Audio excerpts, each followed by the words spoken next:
Our story begins with the demon dragon telling our protagonist Min Siwoo that 100 years ago, a foreign star fell into the demon realm, and its wielder toyed with the realm as he pleased using its strange power. However, his reign had now come to an end.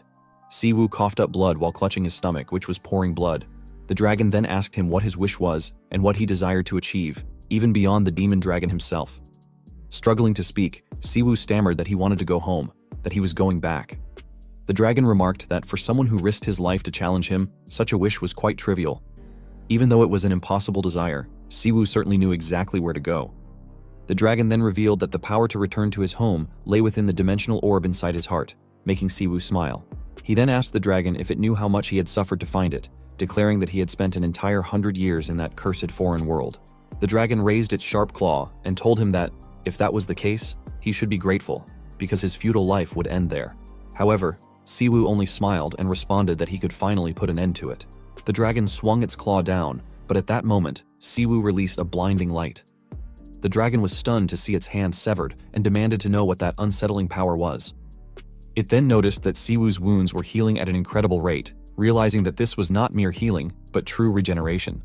Mere seconds later, Siwoo walked closer to the dragon, fully healed, and asked if it would take out his heart itself or if he should rip it out for him. The dragon couldn't believe that Siwoo wasn't just a simple warrior. Before it could process the situation, Siwoo gave it a countdown of 3 seconds, but before he could even reach 2, he plunged his hand through the dragon's chest. The dragon coughed up blood and screamed in agony. Siwoo apologized for moving too fast but said he had already waited long enough. He then tore the dragon's heart out, letting its body collapse lifelessly to the ground. Min Siwoo, a hunter and a healer, had successfully completed his mission. He gazed at the dimensional orb, but a frustrated voice suddenly scoffed, complaining that, after rolling around for 100 years, all he got was a damn dragon's X-balls and that the world's food supply had terrible taste.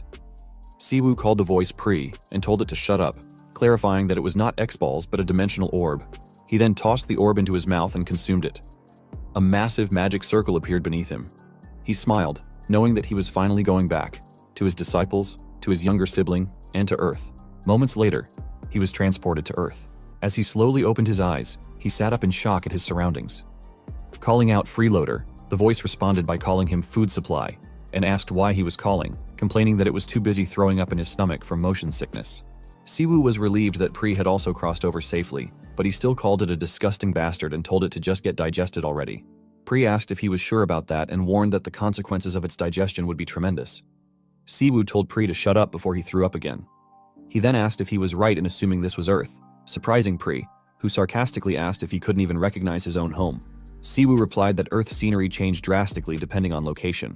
As he took in his surroundings, he noticed that the flow of mana felt similar to being inside a gate. He wondered if they were, in fact, inside a gate. Pri then called out to him, commenting that he smelled like a weakling. Alarmed, Siwoo released his mana and panicked, wondering what was wrong with it.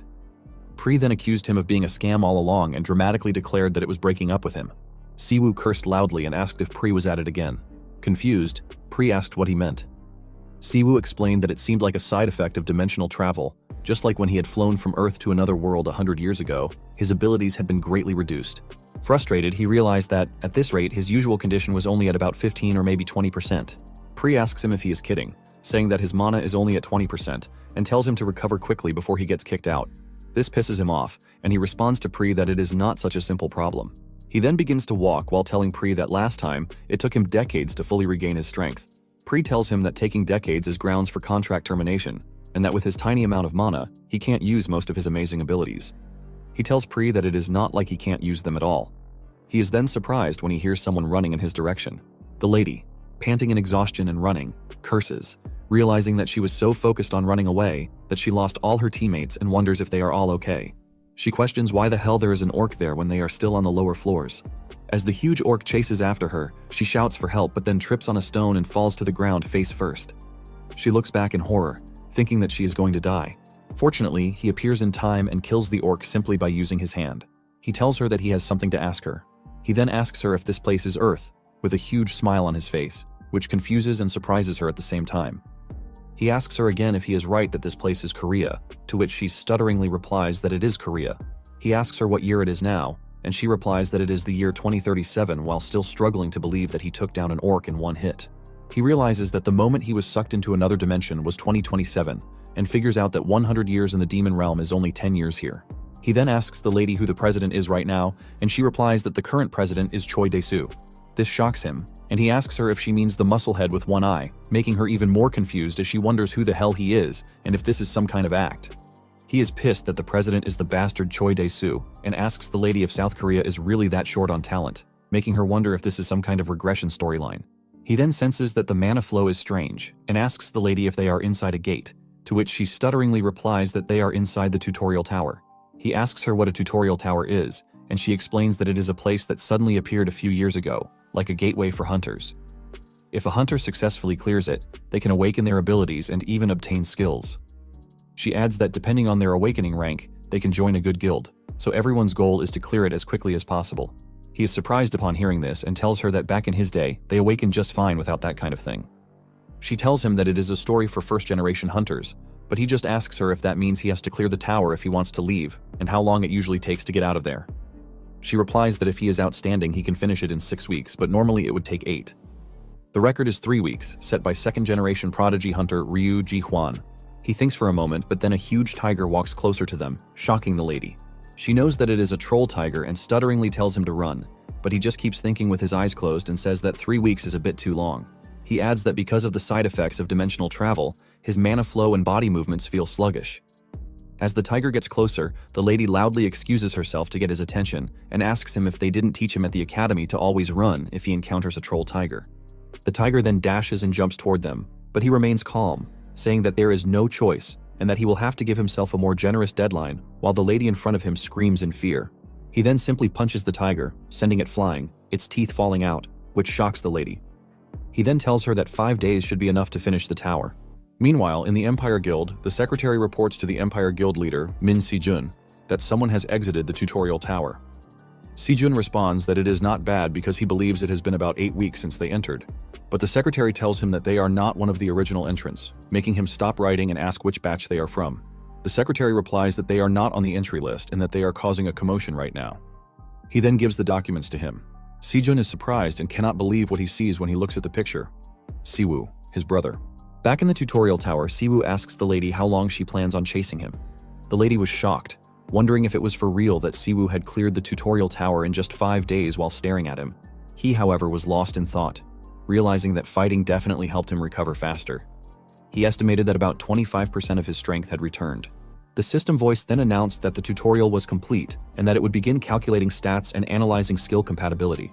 However, it suddenly stated that measurement was impossible, making Siwoo smile. The gate then opened, and he walked toward it. The lady, surprised, stutteringly shouted for him to take her with him, but he simply kept walking forward, thinking that he had finally returned to Seoul. A moment later, on the opposite side of the gate outside the tutorial tower, a crowd of people were talking when a huge man arrived and asked why it was so noisy. One of his subordinates replied that the gate had just opened, but that there seemed to be some kind of problem. The man then noticed the commotion and wondered if they were the ones who had opened the gate. He checked the entry log and noticed a pretty one listed. As the man approached, an employee recognized him as the second squad leader. The employee explained that those people had just come out of the gate, but Siwoo wasn't listed in the entry log. The man frowned, thinking that it didn't make sense. How could a guy who claimed he cleared the tower come out without a single scratch?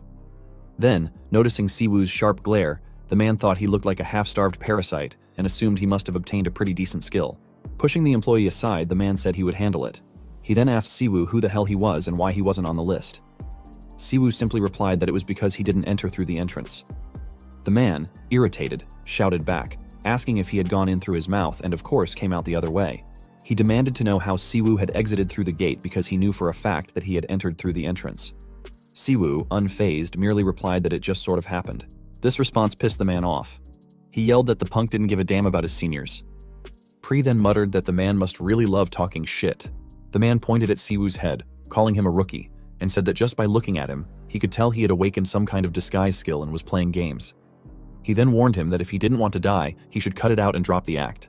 But Siwoo remained quiet, simply glaring at him. This enraged the man further. He angrily asked what was with Siwoo's shit-chewing expression. When Siwoo still didn't respond, the man shouted at him to drop it, asking if he should rip that smug face off himself. Siwoo just smiled and told him to shut his mouth, calling the man a reeking pile of turd, which shocked him. The man furiously shouted, asking if Siwoo had lost his mind. But Siwoo remained calm and asked if the man had just said something about ripping his face off. He then told him to shut up and fight, but advised him to breathe as little as possible because his breath was unbearable. This snapped the man's temper. Enraged, he launched his fist at Siwoo while cursing. Siwoo, still calm, reminded him that he had told him to shut up. Smiling, he looked at the man and remarked that he just didn't listen. Later, Sejun and his secretary were both shocked when they saw men collapsed on the ground. Sejun's secretary loudly asked what the hell had happened there. An employee rushed over and reported that the person they had mentioned earlier for causing a disturbance had gotten into a fight with the guards. The secretary asked where the culprit was, and the employee replied that he had disappeared. Sejun then asked if there was any CCTV footage that had captured the person in detail. The employee quickly pulled up the footage from that time. As they watched, the recording showed the men launching their attack on Siwoo simultaneously. However, Siwoo remained in his position, effortlessly dodging and counterattacking at an incredible speed, taking down every man in front of him in an instant. The employee then explained to them that in just a few seconds, Siwoo had taken down 5 hunters and disappeared. The employee then asked if Siwoo could be a hunter with a stealth skill, considering that he wasn't visible at all. However, Sejun replied no, and told them that Siwoo was just moving fast. This made the employee ask Sejun what he meant by that, but Sejun remained quiet, confirming to himself that it was indeed his big brother, Siwoo. Siwoo looked exactly the same as he did 10 years ago. Sejun called his secretary Hilo and shouted an order for him to issue a wanted notice and mobilize everyone in the Empire Guild to find Siwoo. However, they absolutely must not try to engage Siwoo, only inform him that they were with Min Sejun and bring him in. Hilo replied with a firm yes. Sejun's people then rushed to carry out his orders, leaving him wondering where the hell Siwoo had been all this time, only showing up now. He questioned whether Siwoo had been kidnapped or was on the run, but deep down, Sejun knew there must be a reason. If Siwoo had been in Korea, he would have come to find him already. Sejun then pondered where Siwoo would go first in this situation. Just then, Sejun snapped out of his thoughts when someone appeared in front of him. He immediately recognized the lady as one of the people who had come out of the tutorial tower back then. She told him that she hadn't done anything to escape the tower. Rather, it was someone else who had gotten them all out. Regardless, they had all awakened and exited together. Sejun responded that he understood and assumed she must have come out earlier than expected, meaning she had likely acquired a decent skill. However, she replied that she wasn't sure if it was good or not yet. At least it was an A-rank skill. This made Sejun think that the final evaluation hadn't been completed yet, but securing her in advance was the better option. He then asked the lady if she would consider signing with the Empire Guild, assuring her that they would match the contract conditions as best as they could. She couldn't believe it, but at the same time, she was excited. She then asked Sejun if he was serious and told him that if he was really offering, it would be an honor for her and her family. At that moment, someone appeared behind Sejun and remarked that, despite calling his guild Empire, his actions were more like those of a gang. Sejun turned around and warned Hunter Ryu Ji-hwan to watch what he said, but Ji-hwan teasingly asked if Sejun was offended by his choice of words.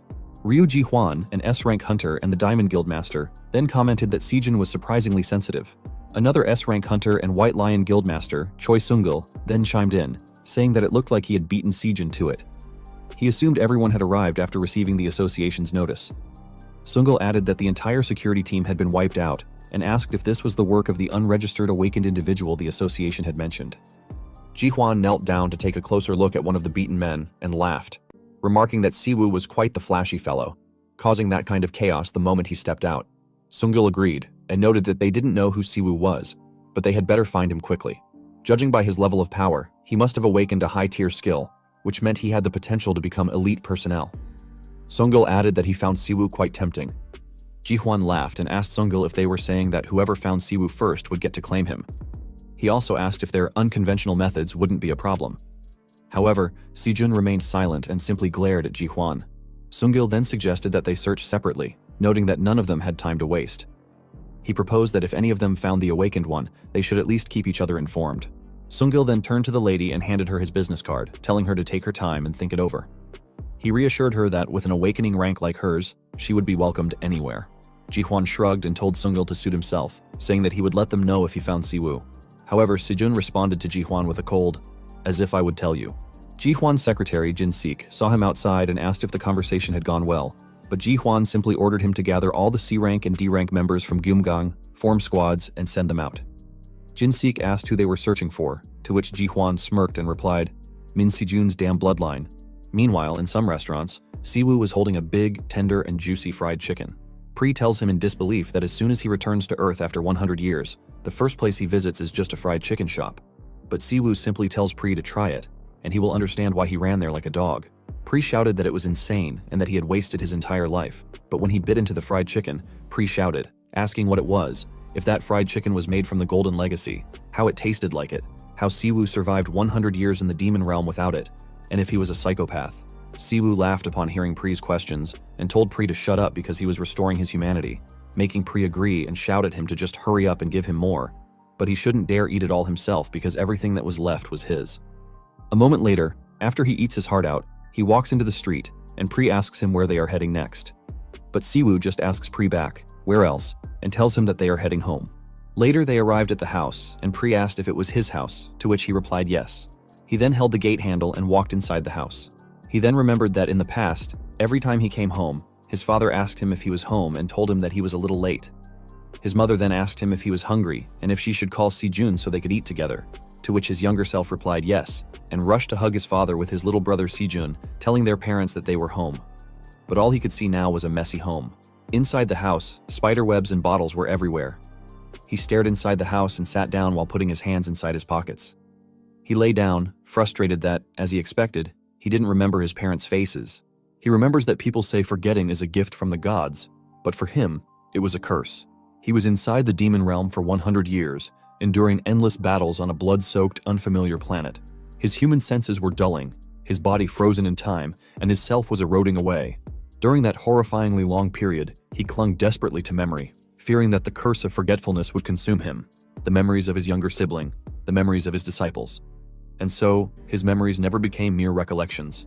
Instead, they turned into obsession and regret. But it was okay for him because, thanks to them, he survived for 100 years. Pri tells him that his house feels lonely, so the place they lived in the demon realm feels warmer. He is glad for Pri as well, and tells Pri that there wasn't any fried chicken in the demon realm, which Pri agrees with and tells him that he can't argue with that. He then tells Pri that he was only planning to take a quick look around there anyway, so they should go, and it was about time they started looking for the others. He then wonders if everyone has been doing well for the past 10 years and hopes that Sejun is also doing fine. Suddenly someone shouts at him that he found him and that it was a pain in the ass finding him. More men then appeared around him and surrounded him. The man then asks him if he is right, that he was the little brat who caused a mess at the top exit, and if he has any idea how much they struggled to find him. The man then introduces himself as Bayon Hawkman, a C-rank hunter from Diamond. But Siwoo just asks Hawkman back, so what? And if they want him to console them or something. Hawkman asks him if he didn't hear him and reminds him that they are from the Diamond Guild. But Siwoo just tells Hawkman that he doesn't care even if they are from Diamond or whatever and asks them what they want. Hawkman laughs upon hearing him and tells his team that Siwoo still doesn't get the situation. Hawkman then asks him if he wants him to make him crawl instead of walk. But Siwoo just replies that he thinks walking on all fours would suit his ugly mug better and asks if gorillas are becoming hunters these days. He then says that the world must be a great place now, making Hawkman pissed. Hawkman then activated his power while shouting that the bastard was hopeless and that they would have to take care of Siwoo before bringing him in. Hawkman then jumped down and launched his fist with Knuckles behind him, but Siwoo didn't move and let Hawkman punch him, causing him to slam into the wall. Hawkman then teasingly asked who Siwoo was calling a gorilla. The Diamond members told Hawkman that he had knocked Siwoo out before he could even take his hands out of his pockets and urged him to hit him more. But Siwoo remained calm, lying on the ground, staring at the system in front of him, which displayed that his skill was Lightning Flash, rank C, with the effect of temporarily increasing movement speed by more than twice. If the body and stamina could endure it, the user could move even faster. He asked Pri what he thought and if he wanted to try it. Pri replied that it was the first skill he had consumed since arriving on Earth, and that he wanted to taste it. Siwoo then stood up, replying okay, which confused Hawkman. Hawkman was about to speak to him, but before he could, Siwoo appeared behind him in an instant. Before Hawkman could ask how the hell he did it, Siwoo slammed him into the ground, face first, making Hawkman scream in pain and shocking the other members of Diamond. A minute of silence spread around them before Siwoo raised his hand, calling Pri a predator and telling him to eat up. A dark magic circle then appeared beneath them, and Pri successfully extracted Hawkman's skill, Lightning Flash. Siwoo was surprised that it worked on Earth too. Pri told him that stealing skills was nice, but it didn't taste as good as fried chicken. Hawkman's members, seeing him hopeless on the ground, were enraged and all rushed to attack in anger. Siwoo calmly told Pri that they should try out the skill they had just acquired, to which Pri replied that he understood. Siwoo then used Lightning Flash to attack the swarm of men around him. One of the men managed to get close and launched his sword at Siwoo, but he didn't move and simply kneed the man in the stomach. He then saw that the man's skill was Vital Strike, ranked C+, with the effect that, when activated, the body would automatically react to strike an opponent's weak point, more effective when wielding a weapon. Siwoo told the man that his blade was all worn out and lectured him that a swordsman should at least sharpen their weapon. He then dashes at them, wielding the knife, but just before he can stab one of them in the neck, Siwoo stops when someone calls out to him. He peeked back and was surprised to see Sejun behind him. Sejun called out to him with tears in his eyes, but Siwoo remained in shock until he finally managed to call Sejun's name. 20 years ago, when the gates opened on peaceful Earth, the world fell into chaos. Monsters rampaged inside the gates, and the emergence of the first generation of awakened individuals, who manifested abilities alongside the gates, marked an era of savagery where there were no policies or laws to handle the situation, and everyone was inexperienced.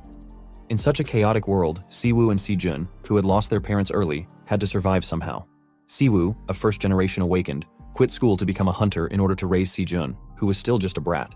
At that time, Sejun asked Siwoo if he wasn't going to school today, and Siwoo replied that he was not going to school anymore because he was going to work. Sejun sadly asked if it was because of him, but Siwoo patted his head and explained that it wasn't. He was just terrible at studying, so he decided on his career path early. Sejun then asked Siwoo when he would be back and if he would be late, but Siwoo simply told him not to worry because he would return soon. Back in the present, Siwoo is at Sejun's house and tells him that his house is amazing.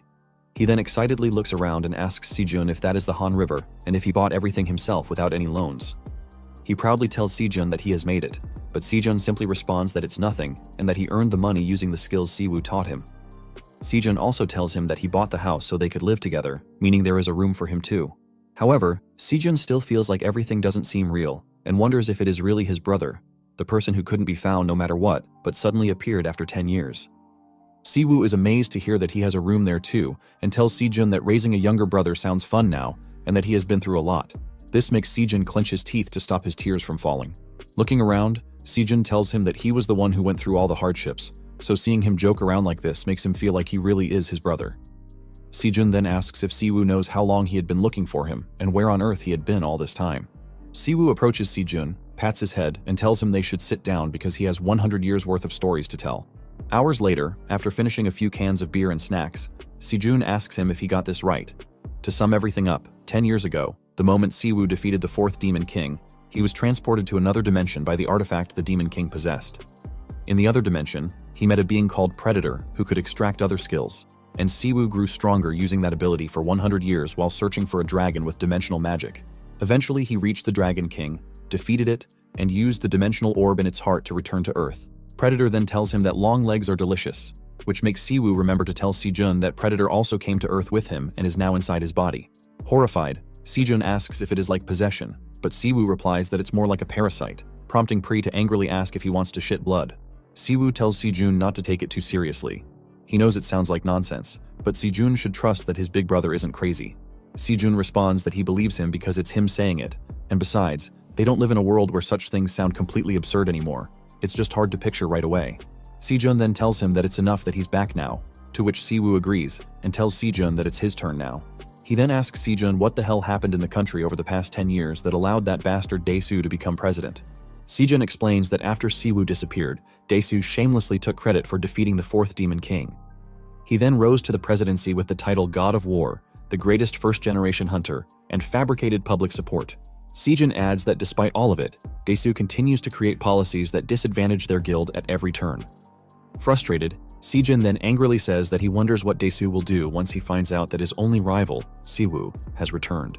He tells Sejun that Daesu's intentions are obvious and that Daesu being the only SS rank hunter in South Korea is a joke. He then asks Sejun if the ones called Diamond who attacked him at their house earlier are Daesu's lackeys. Sejun replies no because Daesu's guild is Immeasurable Legion and explains to him that there are currently 7 major guilds representing South Korea, collectively called the Heptagram, which consists of Diamond, Immeasurable Legion, White Lion, Warrior King, Azure Blossom, Frost Soul, and their own guild, Empire. Sejun adds that among them, Diamond is the guild of Ryu Ji-hwan, a second-generation hunter, and assures him that he will handle today's incident himself, making Siwoo think that his younger brother has become so tough in 10 years. He then asks Sejun about his disciples, which surprises Sejun, who tells him that they have all gone their separate ways and that it has been a while since they last contacted each other. Sejun adds that Xiaolong returned to his hometown, and Kang Yeonhwa joined Daesu. Siwoo finds that a bit unexpected and asks about Minjun, to which Sejun replies that Minjun was murdered. Siwoo is shocked and can't believe that Minjun is dead. He asks Sejun who killed him, but Sejun replies that the body disappeared, so they couldn't identify the culprit. The only ones who could kill a hunter were other hunters or unregistered awakened individuals, so at the time, HMCS was involved in the investigation, but there were no leads. Siwoo clenches his fist in anger and asks Sejun what HMCS is. Sejun replies that it stands for Hunter Management and Control Section, an international agency that deals with hunter-related crimes on the front lines. Sejun also tells him that HMCS has the authority to investigate and arrest all awakened criminals. In simple terms, they are the hunter police. Siwoo asks Sejun if he happens to have any connections there. Sejun replies that he does and asks if Siwoo is really planning to go there. Sejun then tells him that if he needs information, it's better to use their guild's intelligence team because it's dangerous to go to such a harsh place for no reason. However, Siwoo replies that it's fine and that he needs more than just information. Sejun tells him that what hunters do is combat, but what HMCS deals with are crimes like murder, and that it's too early for Siwoo to go to such a place right after coming back. Sejun then reminds him that he just returned, so he should take it easy and regain his combat senses. But Siwoo reminds Sejun that he has been fighting in another dimension for 100 years and asks what could he possibly not have done in 100 years, making Sejun realize that he had forgotten his brother's nickname. Sejun then agrees with him and tells him that Lee Yeji from Frost Soul is a high-ranking official there, so he will contact her, which Siwoo thanks him for. Sejun knows that Siwoo's face is the same, but he notices that Siwoo's aura has changed, making him wonder what on earth happened in that other dimension. As he is busy scrolling online, he recognizes someone. Siwoo asks him who it is and tells him to show him. Sejun then tells him that it is Hwang Jong-gu, the team leader of HMCS Gangbuk District, and a 1.5 generation hunter. However, Siwoo is confused upon hearing Jong-gu's name, knowing what his real name was.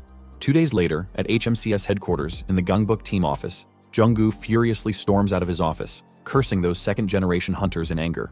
One of the employees asks Jong-gu what's wrong, and Jong-gu replies that the higher-ups sent a newbie parachuting into his team. He rants that it's no wonder they are called the generation that grew up in a greenhouse because their minds are rotten. The employee mentally calls Jong-gu a bastard old man, but outwardly replies that he understands. Jong-gu then furiously shouts that back in his day, it was a lawless land, and the early days of hunters were a world where strength was everything. They went on missions after writing their wills. Jong-gu then asks the employee if he ever told him about the time he almost died in a raid 10 years ago. The employee wants to reply that Jong-gu has told the story about 768 times, but instead, he only says that he thinks he has heard about it. Yet Jong-gu insists that he should listen one more time and begins telling the story. When he was a rookie, he suffered a fatal injury during a mission, and their party was on the verge of losing too much strength, falling into despair. But at that moment, a healer with incredible abilities appeared and saved him with skills like Hua Tuo and... Before Jong-gu can finish his sentence, Siwoo suddenly kicks the door open and shouts, "Byung-gu ya!" Jong-gu and his employee are both shocked, but Siwoo simply asks Jong-gu why he changed his perfectly fine name, saying it's confusing. He then laughingly asks Jong-gu if he remembers him and reminds him that he was his life savior, which shocks Jong-gu, who stutteringly asks if he is really Hunter Min Siwoo. Later, Jong-gu introduces Siwoo to his team as the new recruit joining their Gangbuk team, Hunter Min Siwoo, and tells them that since Siwoo is new, there is a lot he doesn't know about the place. He instructs them to provide any information Siwoo needs immediately and warns them to treat the rookie with proper respect as seniors. A female team member whispers to a male colleague, asking if Jong-gu isn't contradicting himself and what's going on with the mighty team leader Jong-gu. The man simply tells her to stay quiet, adding that from the way their team leader reacted earlier, it seems like Siwoo is no ordinary recruit. Jong-gu then calls out to the woman, Kim Seung, surprising her and making her stutter as she replies. Jong-gu orders her to follow him to the meeting room for a simple briefing for the newcomer. As they leave for the meeting room, the other employees speculate whether a 3-star hunter has joined as a recruit. Later in the meeting room, Jong-gu asks Siwoo if he would like some coffee, mixed or Americano, to which Siwoo replies that he prefers mixed. Jong-gu then presents the HMCS deployment uniform and asks for Siwoo's size. Seung, witnessing her team leader's strange behavior, questions Jong-gu, saying that even though this is a briefing, she hasn't received any materials to go over. She asks what exactly she should be explaining to Siwoo. However, Siwoo interrupts, telling Seung that he wants her to summarize and provide him with data on all the hunters who have been killed over the past 20 years. Seung is shocked, knowing that 20 years worth of data is enormous, and she tells him that they would also have to submit a report to the Hunter Association. Jong-gu, however, shouts at Seung not to make excuses, saying that she has been there long enough to handle that on her own. As Jong-gu hands Siwoo his mixed coffee, he reassures him not to worry because their data manager will handle everything with absolute efficiency. Seung begins to wonder if Jong-gu has changed without her knowing. She then checks her tablet and asks Siwoo if she understands correctly. When he said killed, he meant he was only looking for information on people. Siwoo clarifies that he only needs cases officially recognized as murder by HMCS and a list of currently unidentified hunter murderers. He knows that killing an awakened individual is nearly impossible unless the attacker is also awakened. On top of that, if someone managed to kill Min Jun, a high-rank hunter, it means the culprit is likely a professional. Even if the perpetrator was caught or already dead, if they were awakened, the Hunter Association would have a record. He decides that for now, his priority is to find them. Seong then asks where she should send the requested information, and he replies to send it to his phone for now. Just then, someone knocks and asks Jong-gu if he has a moment. Jong-gu allows the person in, who reports that the police have requested support because a turf war has broken out between gangs with awakened members. Jong-gu questions whether the police shouldn't be able to handle it, as they are probably just low-rank thugs.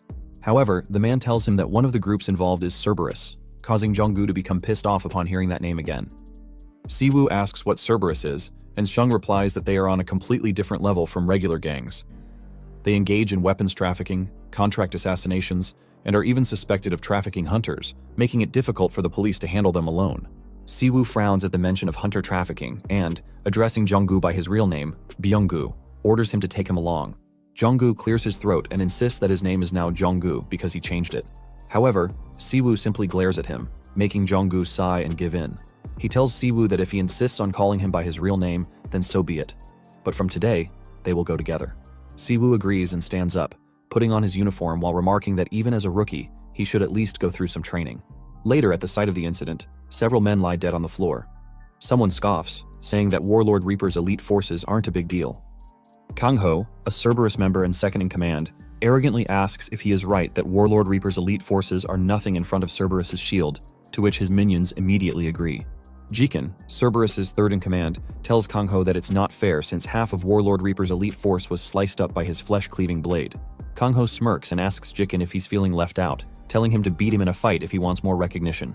Jikin responds that he should wait because someday, he will surpass him. Kang-ho laughs and asks what they would do without him, adding that it was a good thing he quit being a hunter and joined the organization. Kang-ho then remarks that their boss really has an eye for people, which excites his men. One of them eagerly asks if they should start claiming their territory now. Kang-ho grins and replies yes, declaring that from today, this place belongs to Cerberus. Kang-ho was about to order his men to turn everything upside down when something exploded behind him, sending others flying. Jikin panicked and shouted, asking if there was still a Warlord Reaper left behind. He then approached them, asking which company they worked for and if it was CMYK. Pre told him his memory sucked and that he remembered it as Ham. On the other hand, Jikin asked Kang-ho if he had just killed him and reminded him that messing with HMCS would make things complicated. But Kang-ho simply responded that he didn't care and ordered Jikin to deal with it. They stopped when Siwoo called out to Kang-ho and asked if he was right that he had killed hunters before, judging by the way he spoke. Kang-ho was shocked, and then Siwoo with a menacing smile told Kang-ho to show him what he had. Everyone was stunned to see Siwoo. They noticed that they hadn't seen his face around Gangbok before and wondered what kind of idiot would walk in there alone. Jikin called Kang-ho, snapping him out of his shock. Kang-ho was sure he had just heard the sound of a skull cracking. He asked Siwoo what he meant and told him that if he wanted a show, they would give him one. Kang-ho then activated his skill, Full Body Armor, Rank B. Its effect, when activated, was an invisible full body armor with a duration depending on the caster's mana, increasing physical defense by 30% and magic defense by 10%. Kang-ho then shouted, welcoming Siwoo to the River Styx, and called him a son of a bitch. He rushed forward to attack alongside Jikin and their other members. However, Kang-ho suddenly saw an old man near the river laughing. Confused, he wondered what was going on, knowing that he had just been fighting a second ago. He questioned who the old man across the river was, then recognized him as his grandfather. Kang-ho hesitated, wondering if his grandfather was calling him over or telling him to stay. As he got closer, he tried to call out to his grandfather, only to suddenly wake up with puffy eyes, realizing his teammates were being beaten. Siwoo grabbed Kang-ho by the hair and pulled him up. He told Kang-ho that he was the only one left now, then called for Predator to devour Kang-ho's skill. Predator did so, and commented that Kang-ho's skill was quite delicious. Kang-ho, unable to believe that they had all been taken down by just one guy, stuttered as he asked Siwoo why he was doing this and what he wanted to know. Kang-ho then nervously insisted that they didn't know anything, that they had never killed a hunter because they were just grunts. Siwoo smiled and told Kang-ho that he already knew that.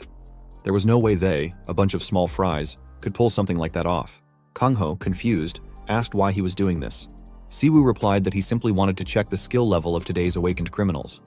And since they looked like bad news, he figured he might as well take them out preemptively. Jong-gu suddenly rushed toward him, worriedly asking if he was okay, and informing him that the entire upper floor of the club had been secured. Junggu added that since Siwoo insisted on going alone, he had been really worried. However, his expression changed to pure shock when he saw Cerberus and their entire team lying beaten on the floor. Siwoo casually asked Junggu if they were done too, adding that they took long enough. He then stepped on Kangho's head and told Junggu that he had kept one of the bosses alive just in case. Siwoo then asked if he was right to assume that it was fine that he had killed the rest. Junggu sighed and replied that technically, arresting them should be the priority. However, preemptive strikes were allowed if attacked first. Since HMCS operated under international law, they followed standard protocols, meaning that normally, agents were required to wear body cams for justification. Junggu knew that Cerberus was ruthless enough to justify immediate elimination, but he still couldn't believe that Siwoo had wiped them all out with his usual blank expression. He wondered if Siwoo had always been this merciless, even though Siwoo was already known as the Mad Dog. Siwoo casually remarked that he had forgotten about the body cam but reminded Junggu that he was still on his probation period. He then smirked and asked Junggu if he was right in assuming that he would cover for him. Junggu, with no other choice, replied yes, practically crying inside. Siwoo then pointed at the blood on his clothes and asked Junggu if he could see it, insisting that they had hit him first.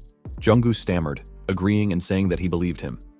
However, he knew that the blood on Siwoo's clothes belonged to someone else.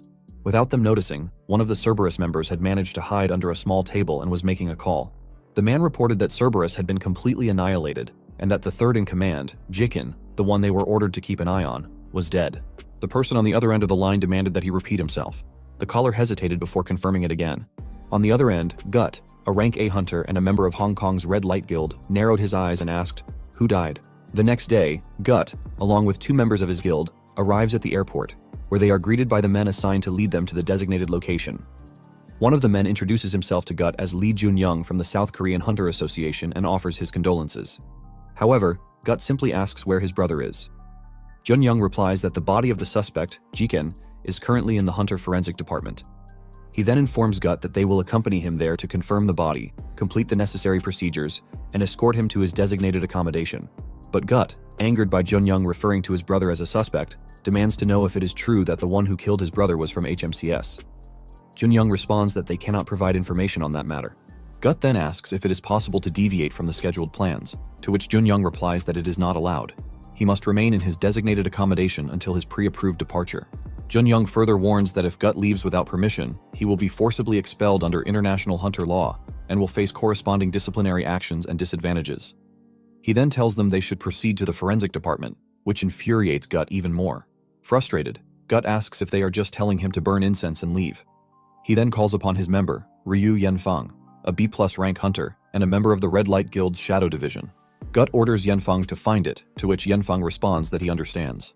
They then follow the South Korean hunter officers, while Gut mutters to Siwoo to wait for him and swears that he will rip his heart out while he is still alive.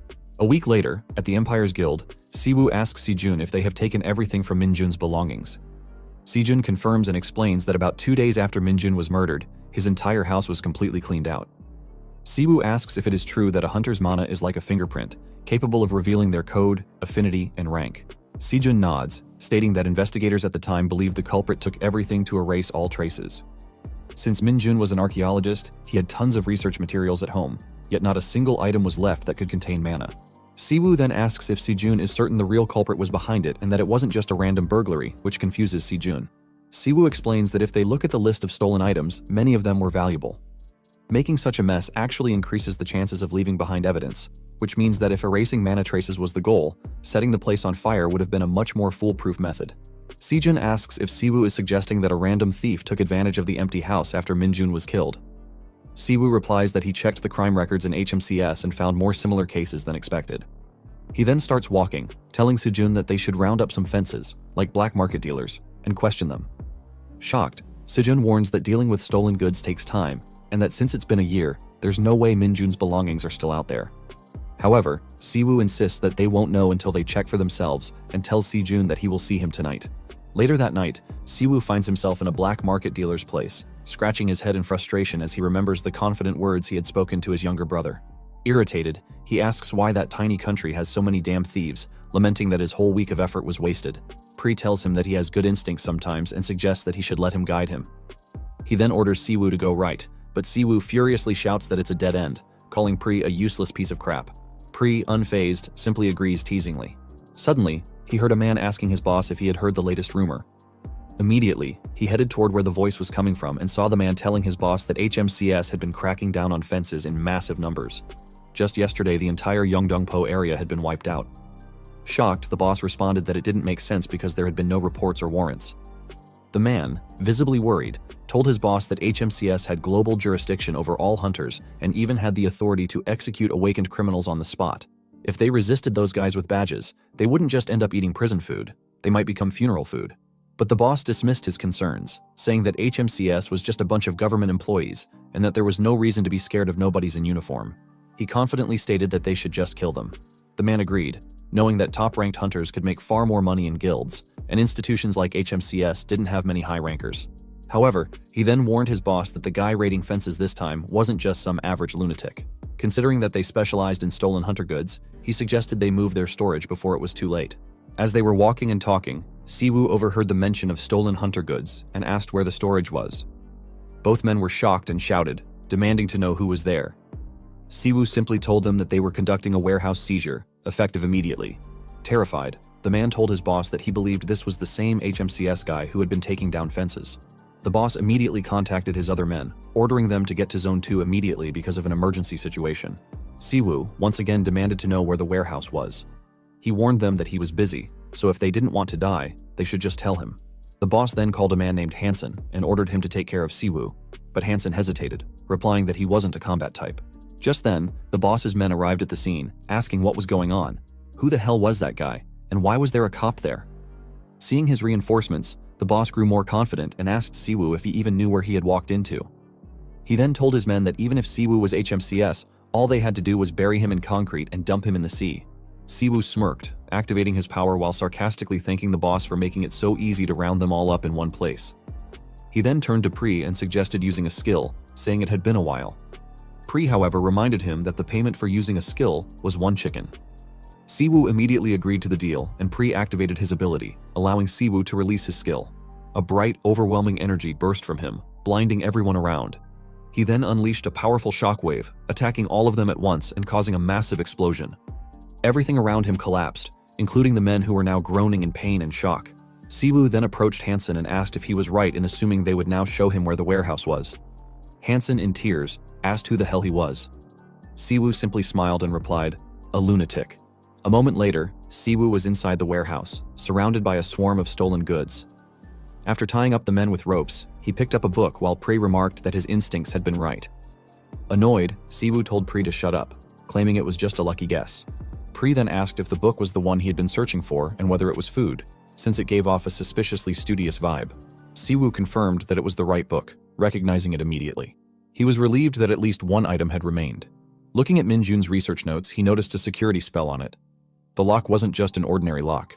Examining the padlock more closely, he realized it was a formula that wouldn't open unless activated by the owner's mana.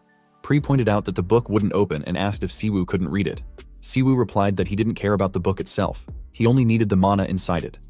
He then called Junggu, reporting that he had a dozen awakened criminals tied up and instructing him to come pick them up. He also told Junggu to bring a car because they had somewhere to go.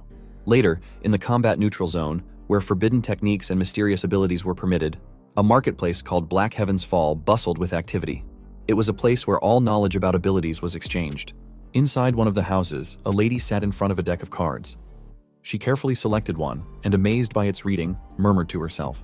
The Grand Warlock and one of the 12 leaders of Black Heaven's Fall, Mu Myung, observed that she was about to get an interesting visitor. A moment later, Siwoo arrived at Black Heaven and noticed that not much had changed compared to 10 years ago. Pri then told him that he was a popular guy because everyone was staring at him, noting that their abilities all looked pretty impressive. Pri then added that they should beat someone up and eat, but Siwoo disagreed and explained to Pri that it was a combat neutral zone, so if he started a fight there, it would be a hassle. Someone then stopped him from walking and told him that it had been a while. Myung then told him that she had been waiting for him and invited him inside her house. When they were seated, Myung asked him if it had been 10 years and commented that he hadn't changed one bit, to which he responded that she hadn't changed either. She then asked him what had happened over the past 10 years that he hadn't even sent word, and he replied that it was a long story, but not a very interesting one. He then showed her Minjun's book and told her that he'd like her to extract the mana stored there. She smiled while telling him that he still got straight to the point and agreed with him because it was something she enjoyed. She then asked if she was right in assuming that he remembered how to do it. He then picked up the sharp knife and raised his other hand in the air. He then slashed his palm and let his blood pour into the wine glass. He knew that it was nearly impossible to take mana that had been materialized through abilities or magic and revert it to raw mana itself. As an example, one could pick out the carrots and potatoes from a finished curry, but they couldn't return the dissolved curry powder, water, and other ingredients to their original state before cooking. This meant that making the impossible possible was Myung's ability, mana reversion. It was an illegal medium, a power that defied causality, a result that went against the natural order. Abilities like those were often associated with crimes, so they were regarded with caution by society. Just a few minutes later, Myung told him that it was all done, and, since it had been a while, she had made it extra clean and fresh. She then teased that his blood tasted so good it felt like it danced on her tongue, making Pri comment in disgust that Myung's ability was revolting and not his thing at all. Siwoo thanked her for the compliment and held her wrist while extracting something for her, telling her that it was on the house. He then walked away after obtaining the mana potion, making her ask if he was leaving already, to which he replied that he still had things to do and would come back next time. She smiled, thinking to herself that he was full of mysteries. A moment later on the road, Pri shouted that Black Heaven was creepy and that he didn't want to go back, making Siwoo ask why he was so picky today. But Pri simply told him that he and Myung were both perverts and absolutely depraved. Siwoo asked Pri if he was a pervert just because he made a small cut on his hand, but Pri only asked where they were heading now and said that he wanted to go home. Siwoo replied that they were heading to the Ancient History Research Institute and that it was where Minjun was murdered. He then arrived at the Ancient History Research Institute and walked inside. Pri told him that now that he had power, he just walked in wherever he wanted. He warned him that it was trespassing, but he assured Pri that the building belonged to the Empire Guild and that it was a good thing Sejin had bought and preserved it early on. He then realized that he wasn't the only one struggling to accept Minjun's death. Placing his hand on the floor, Pri asked if he was planning to use it, to which he simply replied that he was. He then activated his Mana Reminiscence, an unknown rank ability that manifests the emotions experienced by the owner of the mana at that location. However, the completeness of the manifestation depended on the quality and quantity of the mana used as a medium. Mana spread throughout the area, revealing Minjun stopping a man in front of him. He watched the scene unfold, but it was unclear, making him wonder if there was barely any mana left. He then reminded himself that Mana Reminiscence only showed emotions, not actual memories. He was certain that Minjun had never been a weak hunter. If someone had acted alone and done it so quickly, it meant the culprit was highly skilled. He was then surprised when he saw Minjun look up and speak. Watching his lips closely, he read them as saying that it was a VIP's order. The murderer stared at Minjun for a second before responding with his massive fangs, saying it was someone higher than the VIPs. This made him wonder what the murderer meant by higher than the VIPs. Could Minjun have been part of another organization aside from the research lab? Pri then asked him if he was okay, which confused him. Pri explained that he used to talk about his younger sibling or disciple all the time in the demon realm and had never forgotten for 100 years. As soon as he arrived on Earth, he searched for the one who had disappeared. And yet, after all this time, he had watched his disciple die right in front of him, and still, he seemed fine. Pri then asked if he had a heart of steel or something. He responded by telling Pri that his vocabulary was improving by the day and asked where he had even learned it. Pri proudly replied that he learned it from X-Flix, leaving him speechless. Pri then added that even now, his emotions were surging so much that he was getting motion sickness, yet he showed nothing on the outside. He asked if he was incapable of showing emotion, but he simply replied that he was fine. After 100 years, it was only natural for things to break. Suddenly, the doors of the Ancient History Institute opened, and Yanfeng appeared behind him. He stated that he was right and called him Min Siwoo. Yanfeng also asked where he had been wandering all day, saying that he had made him go through a lot of trouble. He added that Siwoo should come quietly because there was someone dying to see him. Siwoo simply counted and told Yanfeng that he had brought 6 rats with him, yet still acted smug, which surprised Yanfeng. Yanfeng then told him that he was sharp, but that would make things easier. He would give him a choice, so he should pick one. The first choice was to obediently let them tie him up and go with them. The second was to resist and get cut up before they dragged him away. Siwoo put his hands together, choosing the first option, and told Yanfeng that it was better than getting cut up. Yanfeng then ordered one of his minions to tie up Siwoo, to which the man replied in agreement. He approached with a rope, but before he could get close, Siwoo cut him in half with just his hand. Teasingly, he told the others that he actually preferred cutting. Pri shouted that it was a fake-out and called them fools. The remaining men, enraged, rushed at Siwoo together.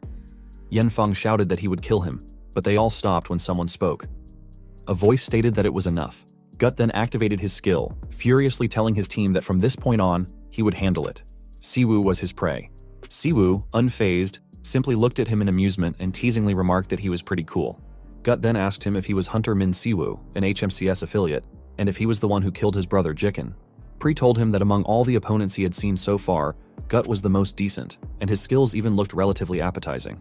Siwoo then replied that he didn't know and asked Gut if people ask for the name of the trash before throwing it out while cleaning, which angered Gut even more.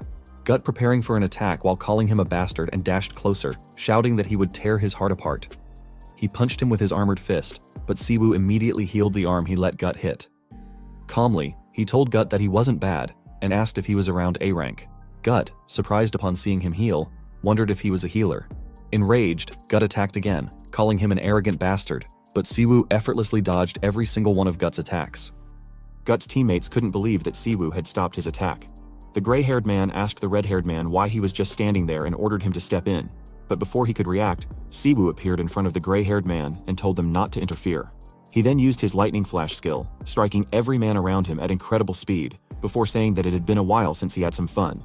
Yanfeng couldn't believe that a healer could use acceleration skills, and the others questioned what the hell he was while he lifted one of them. Gut noticed that Siwoo had seen through all his escape routes and dodged with the least movement necessary. No acceleration-type hunter he had met in the gate had ever shown such precision. He wondered how wide Siwoo's vision was, but quickly realized that he was no ordinary opponent. At that rate, he knew he had to go all out immediately. Siwoo, still holding the man, looked at Gut and told him that he seemed to be mistaken about something. He then lectured them, stating that if they committed a crime, whether it was their brother or their child, they must be punished. If he had killed them, it only meant they were awakened criminals. He asked what was so unfair about it and whether the ones who should feel wronged weren't the citizens Jiken had harmed. Gut, even angrier, shouted at him not to spout nonsense. He then asked if Siwoo was saying all criminals should be killed and shouted that he didn't even know what kind of life his brother had lived. Gut added that Siwoo thought he could just wield authority however he wanted, but Jiken had no choice but to become a criminal to feed him when they were young. Jiken had struggled desperately in his own way to survive. Furious, Gut unleashed all his power, shouting that Siwoo would pay with his life for trampling on Jikens. He then activated his skill, Langya 1000 Kills, a rank A ability that condensed mana and dispersed it, implementing a simultaneous bombardment that followed the target's movements. Knowing he couldn't dodge it with movement alone, Siwoo told Pri that they should use a skill. Pri, exhausted, complained that Siwoo was overworking him and that his mana was crap right now. He was getting tired. Siwoo promised that this would be the last time for the day, and then Pri could take a break while he handled the rest. Pri reluctantly agreed. Siwoo then activated his Neutralize skill, an unknown rank ability that analyzed the opponent's skill type and mana level, then inputted the enemy's properties into a formula and deployed a magic circle to block it. Thanks to it, he easily dispelled Gut's ultimate skill, leaving Gut stunned in shock. Yanfeng couldn't believe that Siwoo had such a high-tier skill capable of overpowering an A-rank hunter's ability. He thought they should forget about revenge, realizing they were completely outmatched. One of the others asked if they should attack all at once. Before they could act, Siwoo appeared in front of Gut and asked if he really thought everyone who had gone through the same situation as his brother became criminals. He told Gut not to peddle cheap sentimentality because it was outdated, then kicked him in the chest. Gut managed to block in time with his arms, but the force of the kick still sent him flying backward. His teammates grew worried, but Gut shouted at them to stay out of it. Gut then released more power into his hand armor, thinking that Siwoo shouldn't be able to cast such a high-tier skill continuously. If Siwoo was a healer, his endurance should be superior, but his mana would eventually run out. Deciding to end it in close combat, Gut concentrated Langya 1000 Kills into a single strike. He then launched his spinning fist in Siwoo's direction, but Siwoo easily avoided it by jumping. Siwoo grabbed Gut's hair and kneed him in the face while telling him not to use it. Each time Gut attempted to activate his skill again, Siwoo struck him repeatedly, reminding him not to use it. Finally, he punched Gut hard in the face and explained that the building they were in was already shabby enough, asking if Gut would take responsibility if it collapsed. Yet Gut still launched a spinning and powerful strike at him. Once more, Siwoo avoided it. Realizing he couldn't win alone, Gut ordered Yanfeng to restrain Siwoo. Yanfeng bent down, casting his power while asking Gut what he was supposed to do. Gut had told him to stay out of it, yet now he wanted him in. Yanfeng then wrapped a chain around Siwoo and held him tightly. Gut gave it his all and dashed towards Siwoo, shouting that he would blow up his entire body so he couldn't even be healed, calling him his brother's enemy. But Siwoo only teased him, congratulating him because now, he and Jiken were both criminals. He then cast Lifesteal, an SS rank skill that absorbs the life force of all targets within range. A magic circle appeared behind Gut, draining his life within seconds. Yanfeng trembled in fear upon witnessing it and stuttered, asking what the hell that was and whether it was supposed to be a healer's skill. Siwoo got down on the floor, telling Yanfeng that he had never been an ordinary healer to begin with. He didn't heal with mana, he manipulated life force itself. He then proudly declared that he was a necromancer, which was why he could do it. As he approached Yanfeng, the man crawled backward in terror, swearing that he wouldn't resist. Siwoo merely struck Yanfeng on the nape and told him to shut up. He then looked around, asking if everything was cleaned up. Remembering the camera, he wondered if this time it was actually on for real. Looking directly at it, he asked Jung-gu over the phone if he saw everything and if the footage was showing properly. He then clarified to Jung-gu that once again, he hadn't attacked first. This was self-defense. Jung-gu agreed that it was showing properly, but admitted that instead of recording, he had pressed the live button. Right now, 5,897 people were watching. The next day at the office, a man mentioned that the situation was quite troublesome for the Ministry of Foreign Affairs. He then asked since when HMCS had been live streaming the suppression of awakened criminals. Another man replied that it started about 2 years ago as part of a promotional video initiative by HMCS's International Headquarters for Recruiting Talent. He explained that the process of eliminating criminals was broadcast live through social media, but the project was largely a failure, and HMCS had never produced any decent footage. The first man was amazed to see that a truly incredible talent had now joined HMCS. He then questioned why someone with Siwoo's level of skill was even there. A woman in the room interjected, asking if that was really the issue right now. She emphasized that the important thing was that the person killed in that live stream was Hunter Gut from Hong Kong's Red Light Guild. Based on the footage, HMCS had not violated any current laws. Suddenly they all stopped when someone walked inside. The man greeted them, saying that he had kept them waiting. The president of Seoul, Korea, Choi Dae-soo, then asked them what the issue was. A few days later, at the Empire Guild cafeteria, Sejun asked him if he was listening, which confused him. Sejun reminded him that he had been talking about the live video that had just been released and asked if he was right in assuming that he wasn't paying attention. Siwoo slipped when he replied that he was eating but immediately corrected himself, insisting that he was listening. Pri shouted that even a dog wouldn't be disturbed while eating and told him to just shut up and eat his pork cutlet. Siwoo then commented to Sejun that the cafeteria was on another level, which was why it was called a major guild. He asked if he could eat lunch there every day from now on, to which Sejun replied yes, but told him to focus on what he was saying. While speaking, Sejun thought that his big brother had strangely become more gluttonous. Sejun then told him that the live broadcast of Hunter Gut's suppression from the Red Light Guild was causing a huge stir. It was a relief that the footage was captured on a shaky body cam, meaning Siwoo's face hadn't been clearly revealed. However, if Dae-soo realized that he had returned, there was no telling what he might do. Sejun asked if it was true that Siwoo had said last time that his mana still hadn't fully recovered from the side effects of dimensional travel. Considering everything Dae-soo had done over the past 10 years to erase all traces of him, Sejun concluded that it was best to lie low for now. Siwoo picked up an egg roll, agreed with Sejun, and casually put it in his mouth. He told him that if he was that worried, he would keep a low profile as Sejun suggested, so he should just eat his food now. Sejun, chewing, asked if Siwoo thought he was a kid and reminded him that he was almost 30 years old. Siwoo simply responded that to him, Sejun would always be a snot-nosed kid. Suddenly, someone called out to Sejun. A woman approached, asking what had brought him to the cafeteria for lunch and who he was with. Siwoo recognized her from the tower but couldn't recall her name. She introduced herself as Hunter Shin Ji-soo, a new recruit in their guild, and proudly mentioned that she had even awakened an A-rank skill, all thanks to Siwoo. Sejun then asked if they had gathered for the joint seminar for new hunters today, to which a man replied yes. He introduced himself as Seok Taejin from the Empire Guild and introduced Chu Hamin from the White Lion Guild and Yamato from the Frost Soul Guild. Taejin then told Siwoo that he had heard a lot about him from Sejun and knew he had been making great contributions at HMCS. He said he was looking forward to working with him, to which Siwoo smilingly responded that he felt the same. However, Hamin then asked Siwoo if he was the big-name rookie who had been causing a stir. He mentioned that he had seen the video of Siwoo killing Gut and noted that Gut had been somewhat of a rival to him. Hamin then said it was such bullshit, shocking Taejin, who stuttered as he asked Hamin what was wrong with him today. Sejun angrily told Hamin that he was being incredibly rude to someone he had just met, and more importantly, inside the Empire Guild. Hamin simply asked if he wasn't even allowed to ask a question and mocked the Empire Guild for being so uptight. Taejin, growing frustrated, asked Hamin if he was out of his mind. Hamin then shouted that the Empire Guild should be more concerned about the disgrace they were bringing to the White Lion Guild. He was sure that White Lion's guild leader Sungil would be quite troubled if he found out about it. Meanwhile, Jisoo and Yamato were already escaping the scene. Hamin then teasingly asked if they were going to be petty and tattle to the higher-ups. He proudly introduced himself as an A+ ranked hunter, the Asura of White Lion, and the direct disciple of Blackwater Lotus, Minjun himself. Siwoo didn't care about Hamin's words, but he was surprised when he heard that Hamin was Minjun's disciple. Hamin pointed at himself confidently and told Sejun that Sungil really liked him.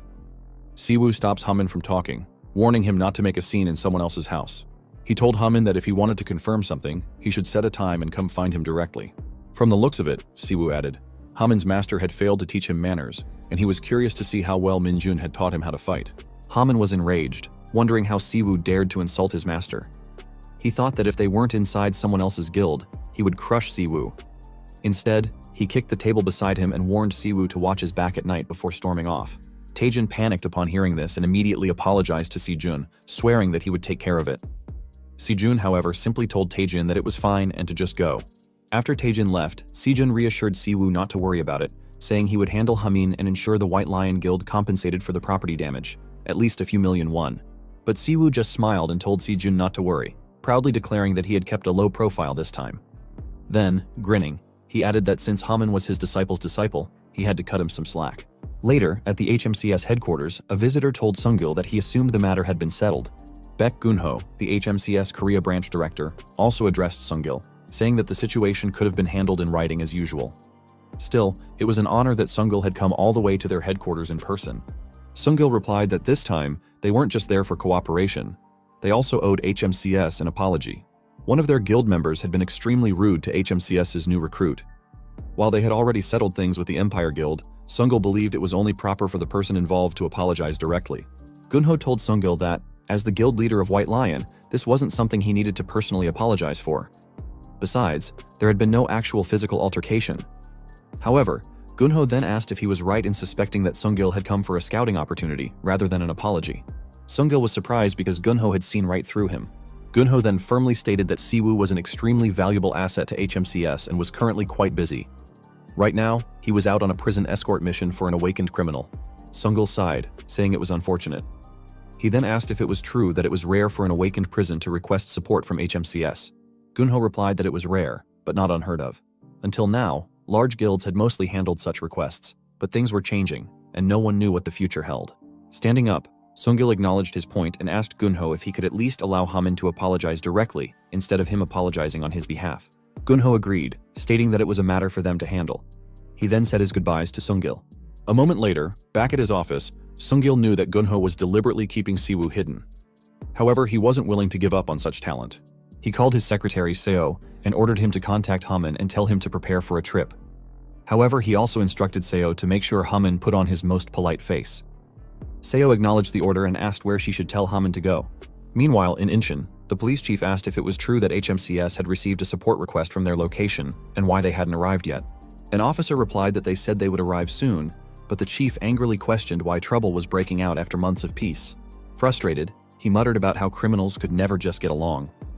With audit season coming up, this was just another headache. One of the officers glanced at the documents for Sherry Volk and recalled that Volk had been arrested quietly. He had assumed Volk would remain compliant, but suddenly, he had gone berserk. Even with mana restraints, Volk had beaten 5 people to a pulp. Volk was a notorious special criminal in the underworld, and authorities had struggled to catch him. Sighing, the chief instructed his officers to quickly transfer Volk to Gangwon-do before he caused any more trouble. The officers then headed to the special prison room to take Sherry Volk out for transfer. Meanwhile, Volk recalled a conversation he had with a man who had told him that Bestia had a message for him. The man asked if Volk was aware that a meeting was happening soon. He then oriented Volk on the organization's plan, stating that they had already set things up inside the prison. If Volk wanted to get out, all he had to do was cause trouble inside. A minute later, Siwoo arrived in Incheon and walked closer, wondering if this was the Incheon awakened prison. A moment later, Hamin arrived at the Incheon prison and was shocked to hear that Siwoo and Volk had already left. Frustrated, he cursed, questioning what kind of sloppy prisoner transport this was. He muttered that if it weren't for Seong-il's persistence, he wouldn't even be there. Noticing a blue bus on the road, he asked if that was the transport vehicle. The guard confirmed it was. Hamin rushed into his car, grumbling that he was now stuck heading all the way to Gangwon-do. Swearing under his breath, he chased after the bus, vowing to make Sungil pay for his overtime and extra shift allowance. Hours passed, and night had fallen. Siwoo remained on the bus, peacefully drinking his coffee as he escorted Volk during the transfer. Volk called out to him, commenting that it was annoying to watch and asking if he was enjoying his meal all alone. Siwoo simply replied yes. Irritated by his short response, Volk asked if he was a guard at the prison he was being transferred to. Again, Siwoo simply replied no. Suspicious, Volk then asked if he was from some big guild on assignment, since he hadn't seen his face before. He remarked that Siwoo must be pretty confident in his skills to follow him alone after hearing his name. Siwoo, unfazed, asked why and whether Volk was someone important. Volk, growing more agitated, asked if Siwoo had really gotten on this transport without even knowing who he was. He called him a lunatic and said he should at least know why a prisoner was being transferred. Siwoo casually responded that maybe Volk talked too much, which was why they transferred him.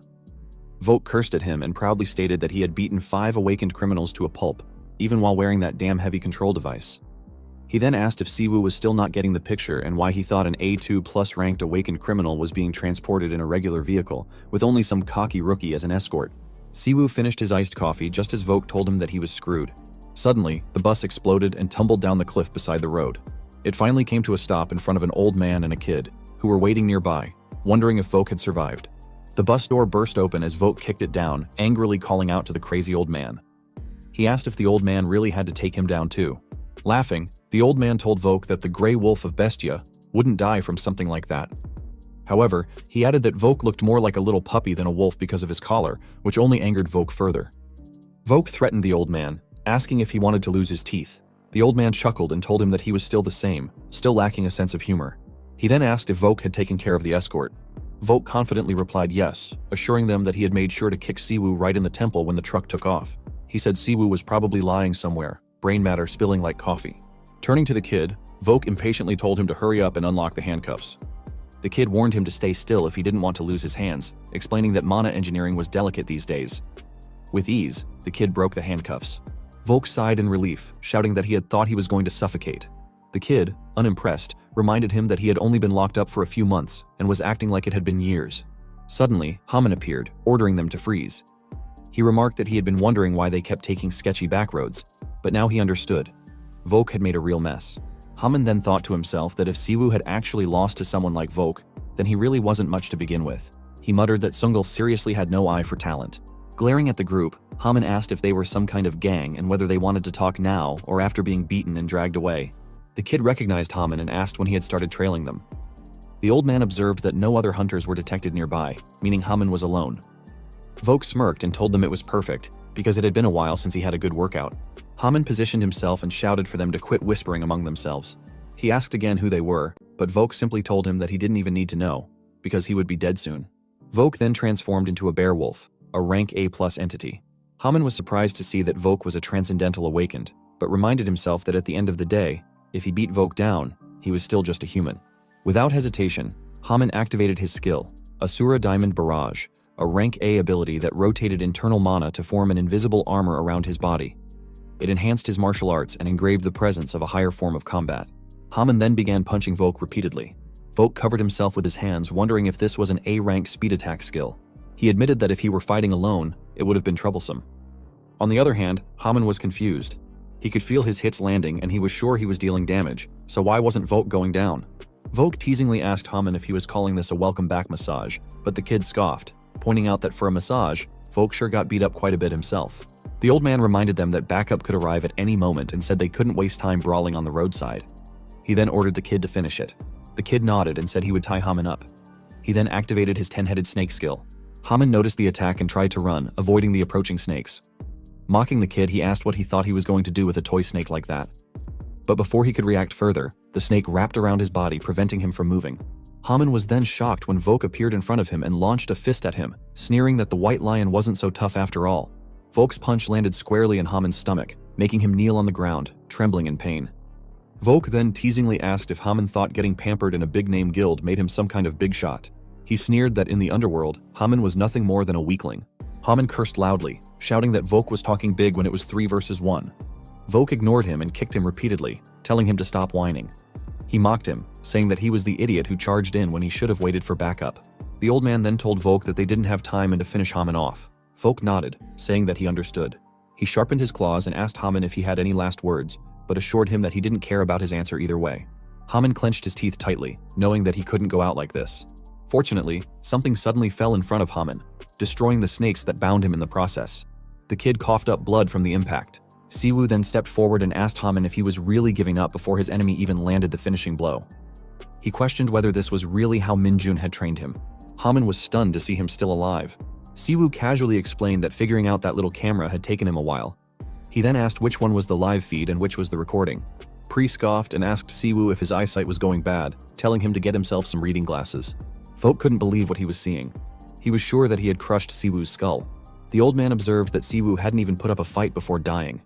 Even he couldn't sense any flow of mana, which meant it wasn't an ordinary skill. Haman then shouted at Siwoo, telling him that he couldn't handle these guys alone and that he needed to wait for backup. Siwoo ignored him and turned to Volk. He then calmly listed their crimes: attacking a supervising officer, releasing the seals on awakened criminals, damaging a prisoner transport vehicle, attempted murder of a low-ranked hunter, and worst of all, interrupting his sacred coffee time. Under the authority of the HMCS hunters, he hereby declared all three of them criminals caught in the act. Effective immediately, they would all be executed on the spot. He then releases his power and tells Haman to watch and learn from down there.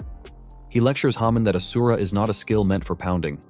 Placing his fist into his palm, he prepares to demonstrate, but before he can continue, Volk, propelled forward by the old man's power, shouts at him, demanding to know what nonsense he is babbling about.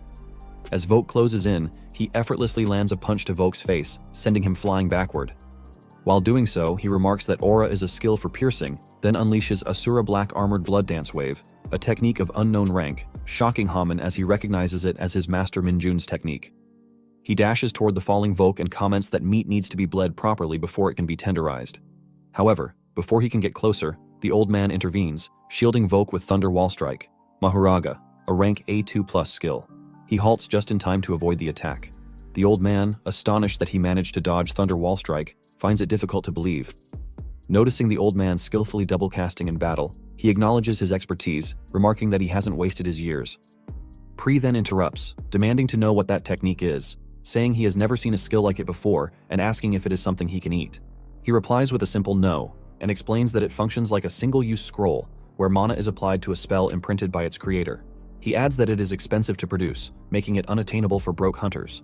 Disappointed, Pri equates it to junk food and promptly loses interest. Haman then calls out his name, demanding to know who he is and how he knows his master's skill. Before he can respond, Haman is forcefully slammed into the ground, the work of the old man. The old man warns him against moving recklessly unless he wants to see the young one crushed under his gravity formation. However, he remains calm, stating that he was wondering what the old man had been doing in the back while his comrades were being beaten. He then asks whether the old man is threatening him. The old man responds that it is not a threat, it is a deal. If they are allowed to leave unharmed, then Haman will also remain safe. He then asserts that he is correct in assuming that the mission was nothing more than an incidental involvement for him, suggesting that if he chooses to walk away, it is not too late. Irritated, he dismisses the notion, stating that he accepted the mission deliberately because he was searching for something. Glancing at Haman, who struggles against his restraints, he asks the old man if he is right in assuming that Haman can recover through sheer willpower. Haman curses loudly in response. The old man, visibly surprised, hesitantly asks whether they are not on the same side. He replies that they abandoned that notion, devouring both the concept and the prison itself. He then questions whether the old man acknowledges that they are hunter-killers from a significant organization. As he moves closer, he points out that the old man possesses multiple high-value artifacts, demonstrates mastery over awakened skills, and wields enough influence to have someone imprisoned, making his suspicions clear. He repeats his question, "Where do they belong?" Rather than answering, the old man intensifies the gravity and counters with his own question.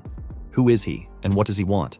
Realizing that the old man already understands the truth but still inquires, he mockingly asks whether the old man has left his hearing aid at home. He repeats his demand, "Where do they belong?" As he approaches, the old man attempts to activate another artifact with his wand. Before he can cast it, he releases his shockwave skill and swings his hand downward. His attack strikes the old man's wand, effortlessly shattering it into pieces. The old man jumps backward, wondering if he triggered an overflow by using the same type of electric skill. He knows that such a reaction should be impossible with a normal human's mana density. Staring at his hand, now surrounded by mana, he processes the situation. Pri, noticing his reaction, asks if the food doesn't look a bit more appetizing now. At the same time, he feels about 40% of his mana returning, making him realize that a good warm-up does seem to have an effect. He then tells the old man to stop wasting time, reminding him that he doesn't have much lifespan left to throw away. However, the old man shouts back that he may know one thing, but not the other, and asks if he really thinks they'd just spill that kind of information so easily, even if they are part of an organization. The old man explains that most members of such organizations sign a vow of silence, an oath bound to the signer's mana. Anyone who reveals information about the organization becomes a target for elimination. At that moment, Volk regains consciousness.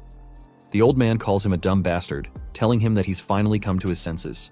Siwoo smirked upon hearing the old man's question about whether they were afraid of dying.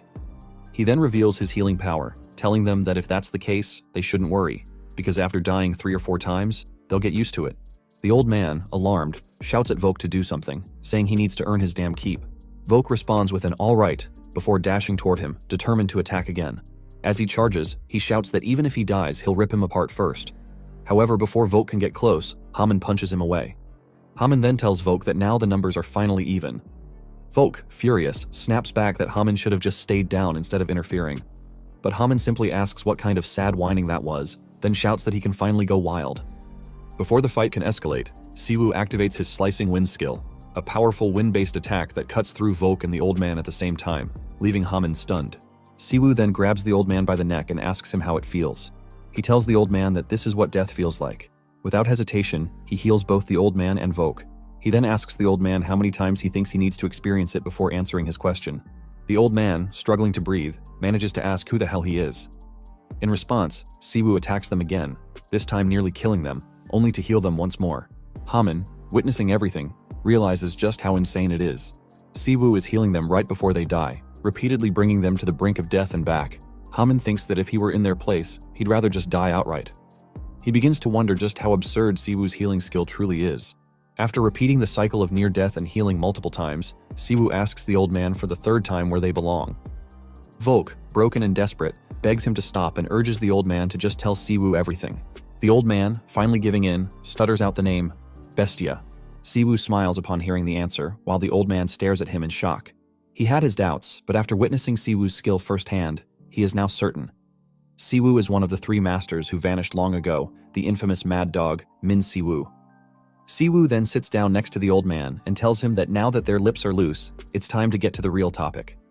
He conjures an image using his mana and presents it to the old man, asking if they recognize that snake bastard.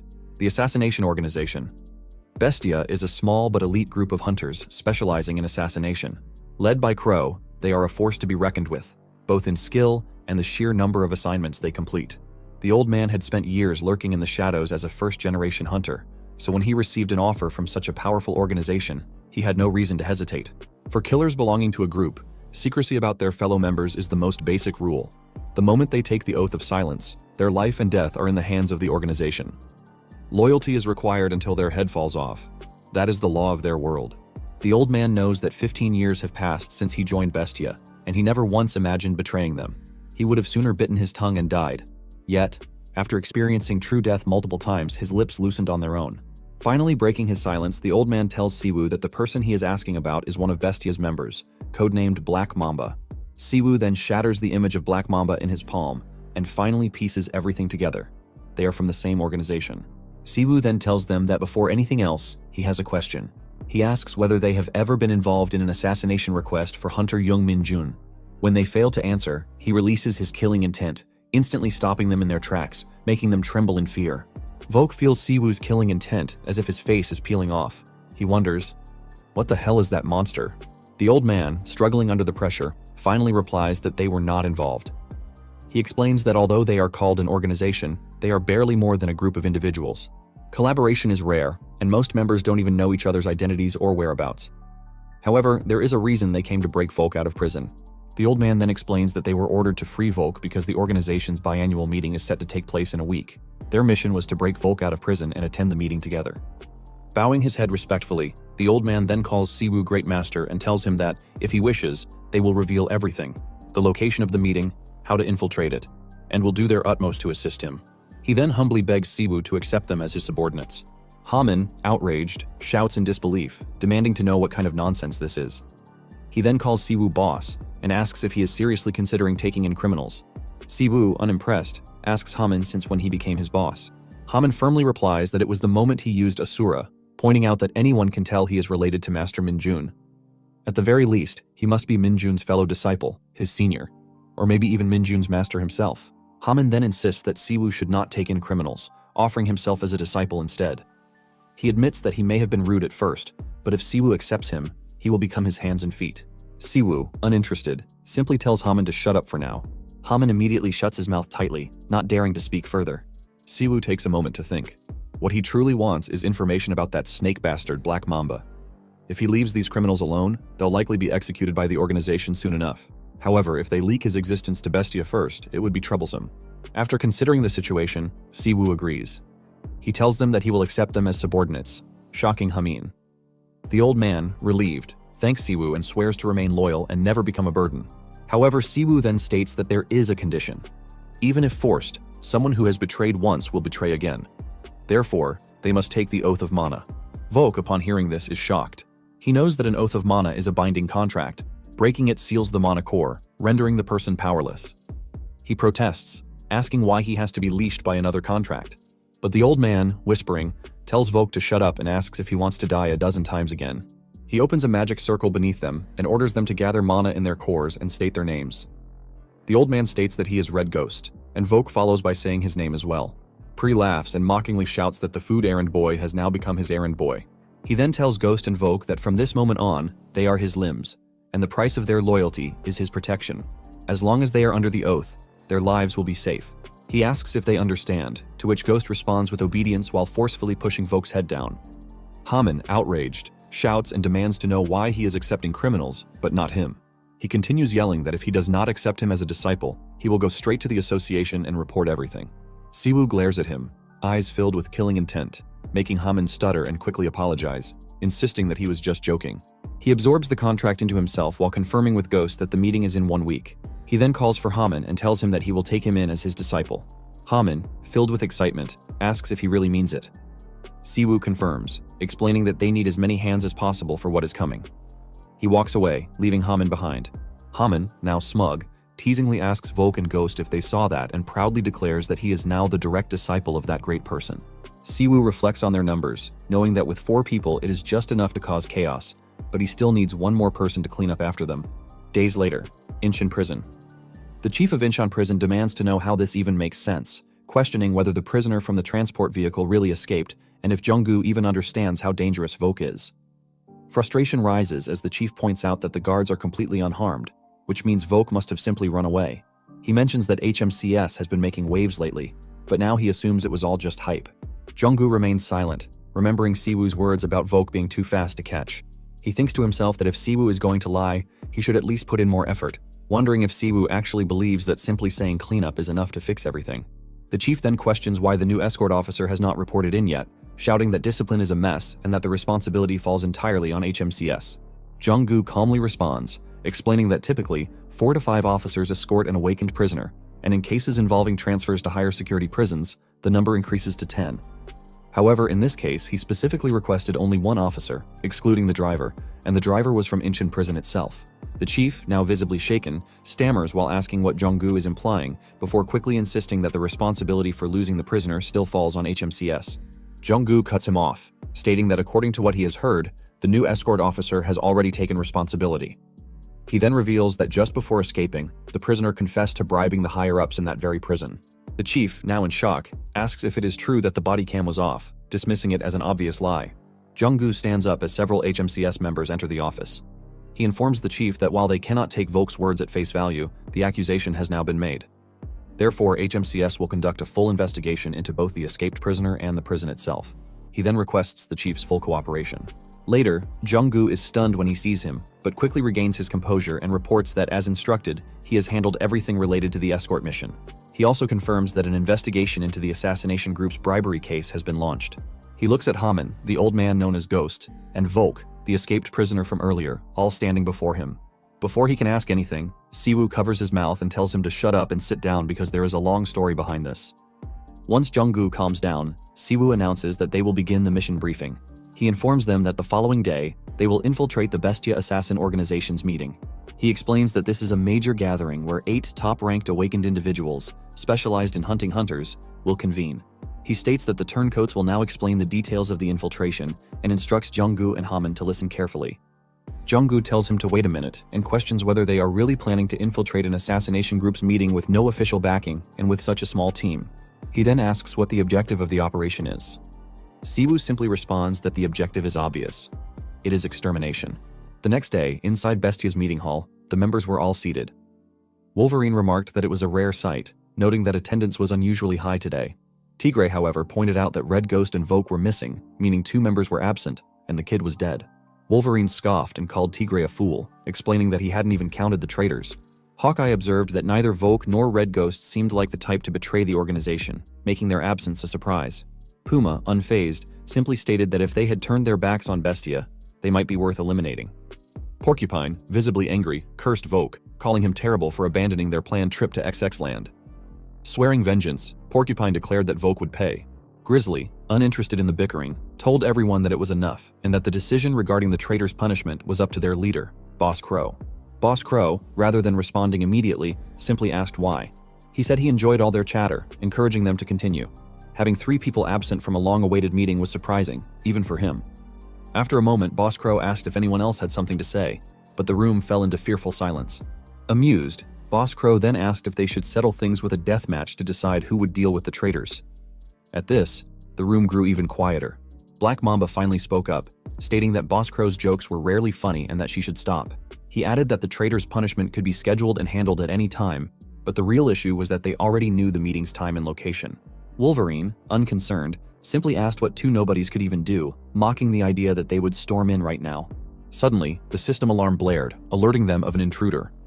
Unidentified movements had been detected on routes 1 through 5.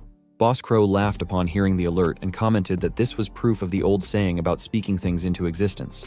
Grizzly immediately instructed everyone that there were 5 entry points, suggesting that they should each take one. Tigre, irritated, complained that she had even worn new clothing today. The 4 members stood up to deal with the intruders, and Black Mamba reminded them to finish quickly and return. Boss Crow told them that they would see them later. Grizzly, confused, asked if he, Porcupine, and Black Mamba weren't going as well. Black Mamba dismissed the idea, saying he had no interest in dealing with Small Fry.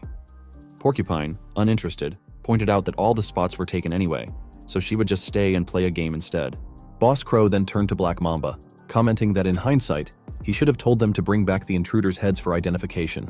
Frustrated, he admitted that his men were too violent. Black Mamba replied that it was already impressive that Boss Crow had managed to put leashes on beasts like them.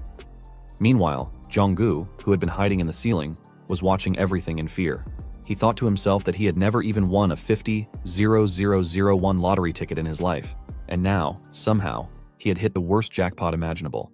30 minutes earlier, outside Bestia's meeting hall, Siwoo and his team arrived at Bestia's headquarters, and Haman immediately noted that they had really found themselves a proper anthill. Ghost informed them that there were 5 entrances, each equipped with intruder detection sensors. However, because the interior layout changed regularly, they couldn't tell where each entrance led inside the facility. Ghost added that the only paths to the outside were those 5 entry points, and ultimately, all paths led to the central meeting hall, where their targets were. The only real difference between them was how long it would take to reach the center. Given that, he told them that they would each take a separate entrance. If they all went through the same one, the targets might escape through another. He then asked Jong-gu if he had brought the radio. Jong-gu confirmed and pulled it out from his bag. He instructed everyone to enter one at a time per entrance and reminded them that since the facility had sensors, they should assume the enemy already knew they were coming and be prepared. He also warned that if they encountered an opponent too strong to handle, they should radio him and hold them off as long as possible. Before stepping forward, he reminded them to report to him immediately upon locating their target, Black Mamba, inside Jong-gu's path. At first, everything seemed fine, but not long after Jong-gu entered through his designated entrance, his path was blocked. With no other choice, he went for the nearest air duct, crawling through the vents. Somehow, he ended up reaching the central meeting hall first, without encountering a single fight. He wondered if they hadn't even turned on the sensors for that route. Looking around, he quickly realized that every single person in the room was at least A rank or higher. The security seemed sloppy, but with so many open paths leading straight to the meeting hall, it was clearly a setup to kill any intruders the moment they stepped inside. Jong-gu deduced that the guards had already left to intercept the intruders, meaning there were now 5 separate fights happening simultaneously. Even if he called for backup, it wouldn't regroup right away. Reaching into his pocket, he grabbed a small marble, wondering if he should start thinning their numbers himself. He threw it down, letting it roll across the floor. Porcupine, noticing it, chased after it and saw that it was just a marble. She absent-mindedly guessed that it had somehow ended up in her pocket earlier. Boss Crow, watching her, casually asked if she was still playing slot machines. Porcupine, teasingly apologizing to Boss Crow, joked that she had hit the jackpot yesterday. She was about to grab the marble when it suddenly exploded. The blast shattered Porcupine into pieces. Boss Crow, however, remained completely calm, still seated, and simply remarked that Porcupine was dead. Black Mamba, unfazed, immediately deduced that a fast little rat had snuck in. Jong-gu, still hidden, threw a bomb at them. It hit Black Mamba's hand, and Black Mamba smirked, acknowledging that it was a nice ambush, but stated that he didn't like playing hide-and-seek. Without hesitation, Black Mamba threw the bomb back at the ceiling before it exploded. Fortunately, Jong-gu had managed to avoid the blast and jumped down from his hiding spot. He immediately attempted to kick Black Mamba, but Black Mamba blocked it effortlessly and recognized him as a member of HMCS. Jong-gu safely landed on the ground but felt frustrated. He had only managed to kill one of them. Even after using a magic grenade designed for anti-terror ops, the remaining members were completely fine. His eyes focused on the one who seemed to be the leader. He noticed that even though Boss Crow wasn't using any visible special skills, he gave off an overwhelming presence. Black Mamba spoke up, saying that he knew Jong-gu hadn't come alone.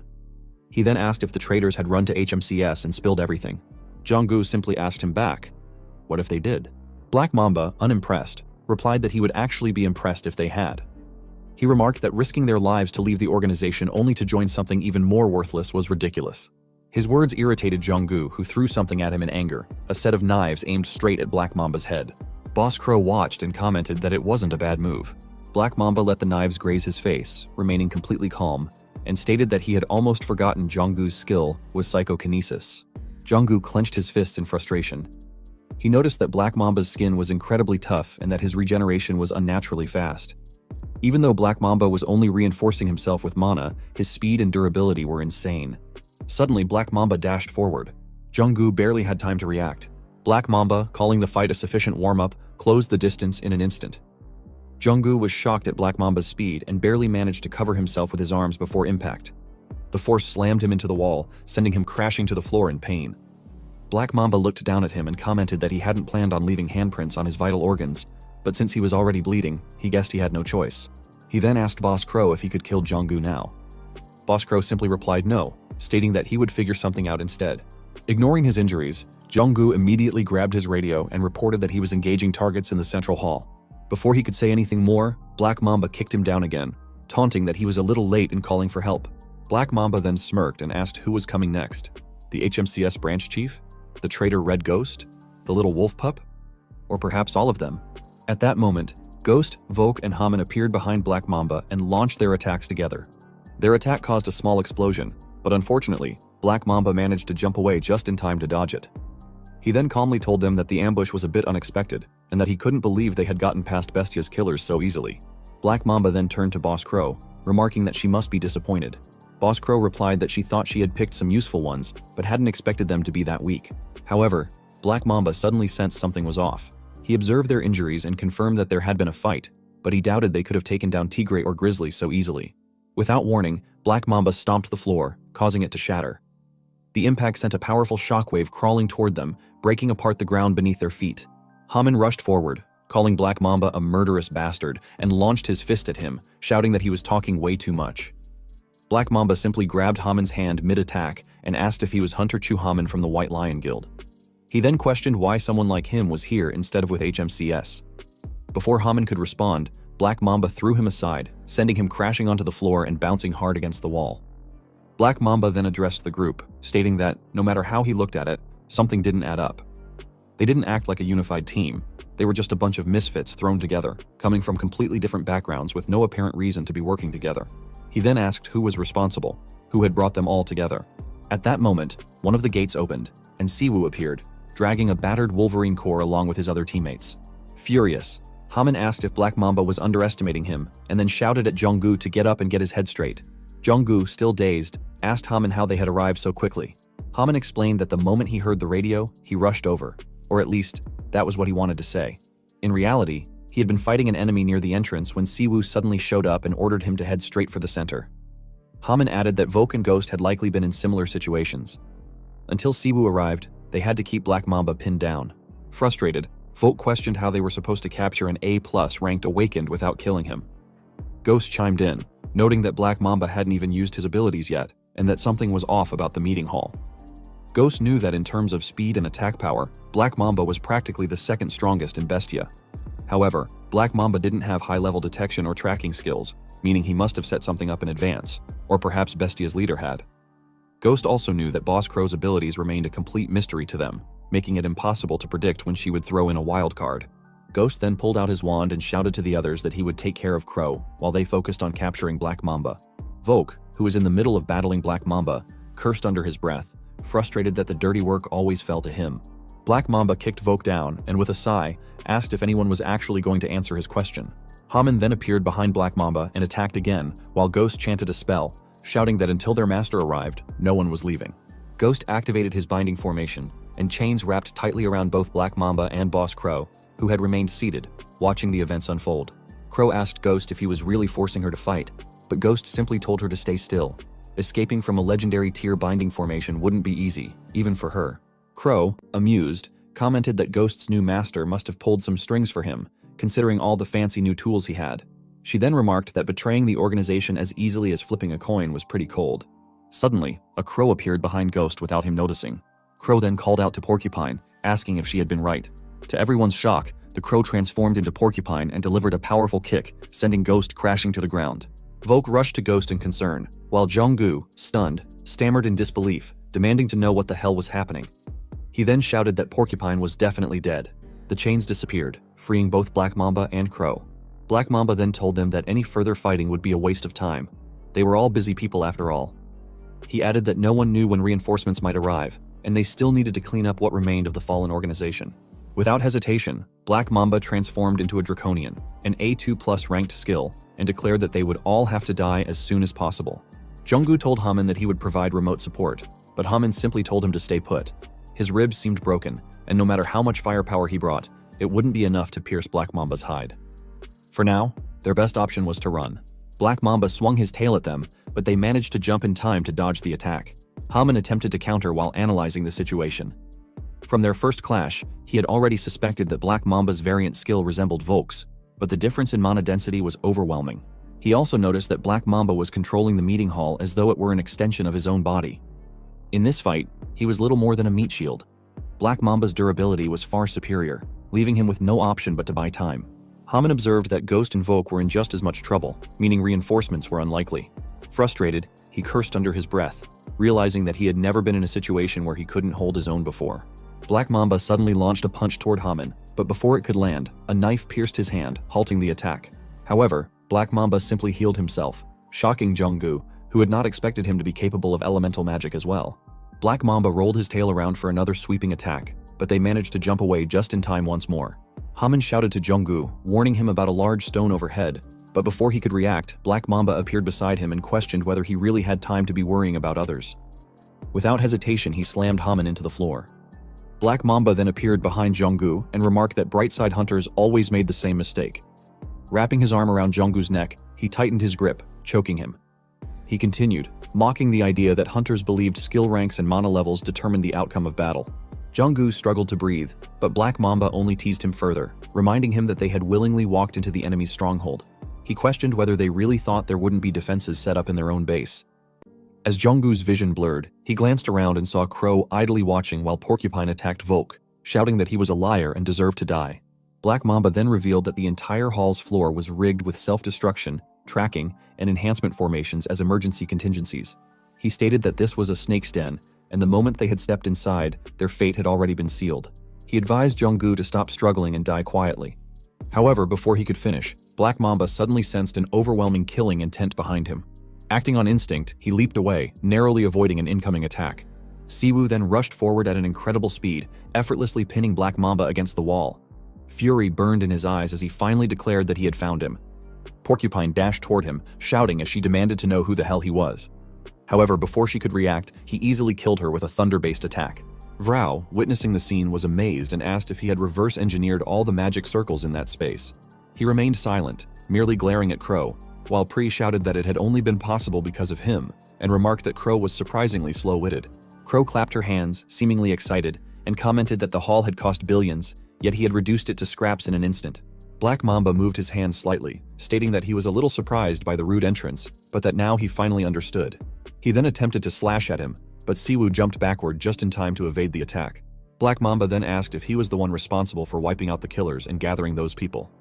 Instead of answering directly, he furiously shot back, demanding to know why Black Mamba was calling him the culprit when it had been him all along. Crow, now confused, questioned whether Black Mamba had been the target from the very beginning.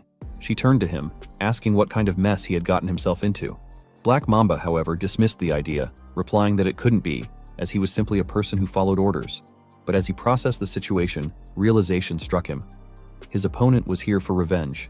Acknowledging this, Black Mamba admitted that no matter who he had killed, he wouldn't have left any trace behind, which meant that his adversary was quite an impressive individual. Releasing his magic, Siwoo confirmed that he was indeed here for revenge, but before that, there was something he needed to find out. As he controlled his magic power, the ground beneath them shifted, trapping Black Mamba inside. Crow took a step forward, seemingly about to say something, but Ghost and Vogue immediately stopped her. Ghost warned her not to move, explaining that their master had something he wanted to hear. Raising both hands in the air, Crow assured them that she had no intention of interfering. She then inquired about what had happened that made them so loyal and, more importantly, who Siwoo really was, all while watching Siwoo effortlessly overpower Black Mamba. The magic power repeatedly pierced through Black Mamba's thick skin, causing him to curse under his breath. He had never expected the buff magic circle to be reversed and turned into a trap against him. He wondered if Siwoo had used tracking magic, but after observing his skill in battle, he realized that wasn't the case. Instead, Siwoo's attack speed was at a completely different level compared to an ordinary melee hunter. Siwoo launched another attack, sending Black Mamba bouncing off the floor before slamming into the wall. As Black Mamba collapsed onto the ground, his skill deactivated from the pain. Yet, despite his injuries, he let out a laugh and admitted that Siwoo was the first person he had ever met who was like this. Black Mamba cast another spell, stating that he prided himself on knowing everything about high-ranking hunters. He then demanded to know what the hell Siwoo was. As he unleashed his magic towards Siwoo, he also questioned what Siwoo wanted from him. However, Siwoo easily dodged the attack and reappeared above Black Mamba, his foot poised to strike. Siwoo told him that he seemed to be misunderstanding something. Before Black Mamba could react, Siwoo stomped his head down, reminding him that he wasn't the one asking questions, Siwoo was. He then asked if Black Mamba could even feel how much he was holding back. Without waiting for an answer, he repeatedly stomped Black Mamba's head, warning him that if he let loose even a little, he would kill him. Until he permitted otherwise, Black Mamba needed to stay silent and endure. Black Mamba, unable to withstand the relentless assault, began begging for him to stop. Siwoo lifted him up and with a cold tone, reminded him about the VIPs. He then demanded to know who had ordered the hit on young Min-jun. Black Mamba's eyes widened in shock as he realized that Siwoo was talking about historian young Min-jun. Black Mamba laughed and questioned how he even knew about it, asking if Min-jun was his associate. However, he was met with a cold order to talk. Siwoo reminded him that he wanted to live. Gripping his hand tightly, Black Mamba stuttered, admitting that he was right and he would tell him. But before he could say more, he suddenly activated his skill, opening his mouth and spitting dark saliva at him while shouting that even if he revealed the truth, his ears would melt before he could even hear it. Letting go, Black Mamba continued laughing, stating that a killer's basic rule was secrecy regarding their clients. However, his laughter faded when he realized his attack had failed. Siwoo's head hadn't melted. Furious, he asked if he had just spat in his face. Siwoo simply healed himself and in a serious tone, asked Black Mamba if this meant he didn't want to talk. He warned that he would make him want to talk. Black Mamba, shocked, struggled to comprehend that his enemy was also a healer. Panicking, Black Mamba called for Crow, but she only apologized, explaining that she was currently surrounded. Seeing no way out, Black Mamba looked at him, stuttering as he finally agreed to talk. As he was midway sentence, he was swiftly cut down. Siwoo, surprised, recognizes it was Pandemonium. Crow, watching Black Mamba fall, laughed and snapped her fingers, causing a strong wind to erupt around her, pushing everyone away. With a smirk, she stated that she finally understood. She then looked at him and declared that he was the first-generation hunter, the Mad Dog, Min Siwoo, the one who had gone missing 10 years ago. Siwoo asked if she was also from Pandemonium. Laughing, she denied it and explained that their organization was nothing more than an assassin guild, and that killers were just tools. She then admitted that her guess had been based on how quickly he had identified Pandemonium and his overwhelming strength. Additionally, she had once heard stories from his sister about a first-generation hunter with bizarre healing abilities. Siwoo simply asked if she truly knew nothing, warning her that if she lied, he would know immediately. Crow assured him that she was telling the truth, and added that since he had already figured out some things about her, her answer should be enough. However, she then remarked that it was strange how she had completely forgotten about his existence until now, though it wasn't her problem. Snapping her fingers once again, she casually ordered Porcupine to get up. To everyone's shock, Porcupine came back to life. Crow then caused an explosion in the ceiling and flew upward with Porcupine. Before leaving, she turned to Siwoo and asked if he planned to chase them. He remained calm and replied that there was no need. He had already gotten what he needed. Smiling, she waved goodbye while opening a portal, telling him they would meet again soon. Hamin, still watching, asked if they were really just going to let them go. Siwoo explained that if they had given chase, the floor's self-destruct system would have been triggered, and none of them were in any condition to avoid it. He then stated that they had achieved their goal, which was enough for now, and that they needed to clean up. Turning to Junggu, he asked if he was right in assuming he would handle it. Left with no choice, Junggu teared up before reluctantly agreeing. Siwoo then approached Black Mamba's corpse, his thoughts drifting to Pandemonium. He wondered just what the hell Min-jun had uncovered. The next day, in Min-jun's house, Siwoo sat at his desk, searching for information on Pandemonium. 20 years ago, the first gate had opened on Earth, unleashing all sorts of things into the world. It became the source of all power: mana, monsters, magic stones, and demons. Among them was a race from another dimension, naturally adept at mana manipulation and highly specialized in skills, much like awakened beings. Taking advantage of the chaos caused by the first gate, they seamlessly infiltrated Earth. Not only did they claim control over the gates as self-proclaimed overseers of the higher dimension, but they also treated humanity as an inferior species. As civilization collapsed under the pressure of mana surges and monster invasions, these beings established their headquarters, the Demon King's castle, right in the center of the continent, monopolizing every gate that appeared across the world. Soon, they began acting as if they were the rightful rulers of Earth. Amidst this turmoil, a despicable faction emerged: humans who worshipped the Demon King. They became known as Pandemonium. Fortunately, their tyranny did not last long. The first-generation hunters, having mastered mana manipulation, fought back. With humanity emerging victorious in the war against the demons, the chaos was finally put to rest. Siwoo knew that 10 years ago, he had defeated the 4 great demon kings before being plunged into the dimensional rift. By then, Pandemonium had already been disbanded. Yet now, they had resurfaced. Calling Pri, Siwoo asked if he was correct in assuming that demons existed in the other dimension as well, though they looked slightly different. Pri confirmed this and added that of all the races he had encountered, demons had the greatest influence across multiple dimensions. Siwoo recalled that, in that world, demons had enslaved dragons and ruled over various subspecies, exploiting them. He then asked Pri if he was right in thinking that demons acted like ruthless tyrants no matter where they went. Pri hesitated, saying he couldn't say for certain. However, he admitted that he still couldn't recall his memories from before he met Siwoo in that other world. The only thing that remained was a strong feeling that the demons had stolen something from him. After encountering demons for over 100 years in that world, Pri concluded that it was safe to say they truly were a tyrannical race. Siwoo sighed, saying it wasn't enough information. He remembered that 10 years ago, he had been too focused on killing demons to care about their origins. In that other world, he had only encountered their minions while struggling to survive. Still, he was certain that demon mana patterns differed from human ones, though over the past decade they had gotten significantly better at mimicking humans. Pri dismissed his concerns, telling him there was no need to overthink it. He should just kill every last one of them. Siwoo turned off his computer using his foot and replied that if only it were that simple, he would. At that moment, someone entered the room, commenting that Siwoo was back early. Siwoo turned to see Sejun, who reminded him that he had suddenly asked him to rent an office. Curious, Sejun asked what it was all about, and what kind of trouble he had gotten into this time. Siwoo casually replied that it was nothing much. He had just tracked down some traces of Minjun. However, Sejun immediately brought up what Jonggu had told him, stating that Siwoo had wiped out an entire hunter assassination guild. The revelation left him speechless. Sejun then questioned whether the office was meant to gather certain people and asked who Siwoo had brought in that he wanted to keep hidden from other guilds and associations. He reminded Siwoo that he had warned him repeatedly that they couldn't afford to stand out right now. If Daesu caught wind of this, he was done for. Siwoo, pouting slightly, muttered that Jonggu was such a loudmouth. He then reassured Sejun not to worry, explaining that Jonggu had erased all traces of his involvement. As for Daesu, he was already planning to meet him in person soon. Sejun was shocked by the idea.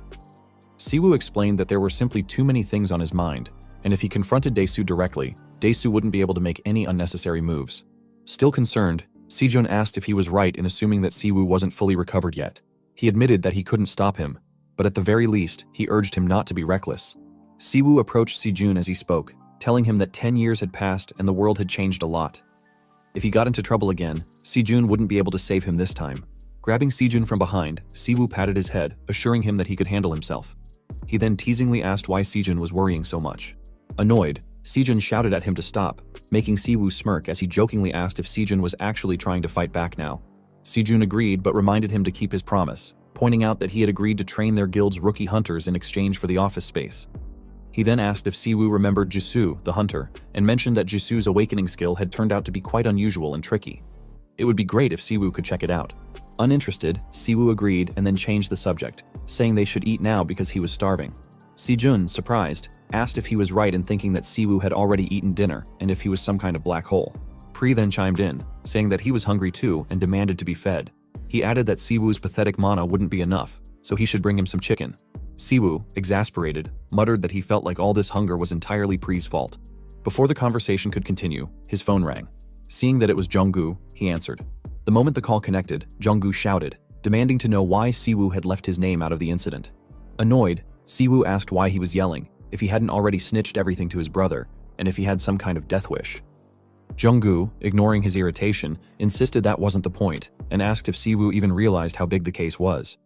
He explained that it was the first time a professional hunter assassination group had been exposed, and with HMCS taking them down single-handedly, every news outlet and agency was now swarming them with interview and cooperation requests. He added that ever since the Gut incident, Gunho had been keeping a close eye on their team, and because Siwoo had left his name out, he was now the only one left in the clear.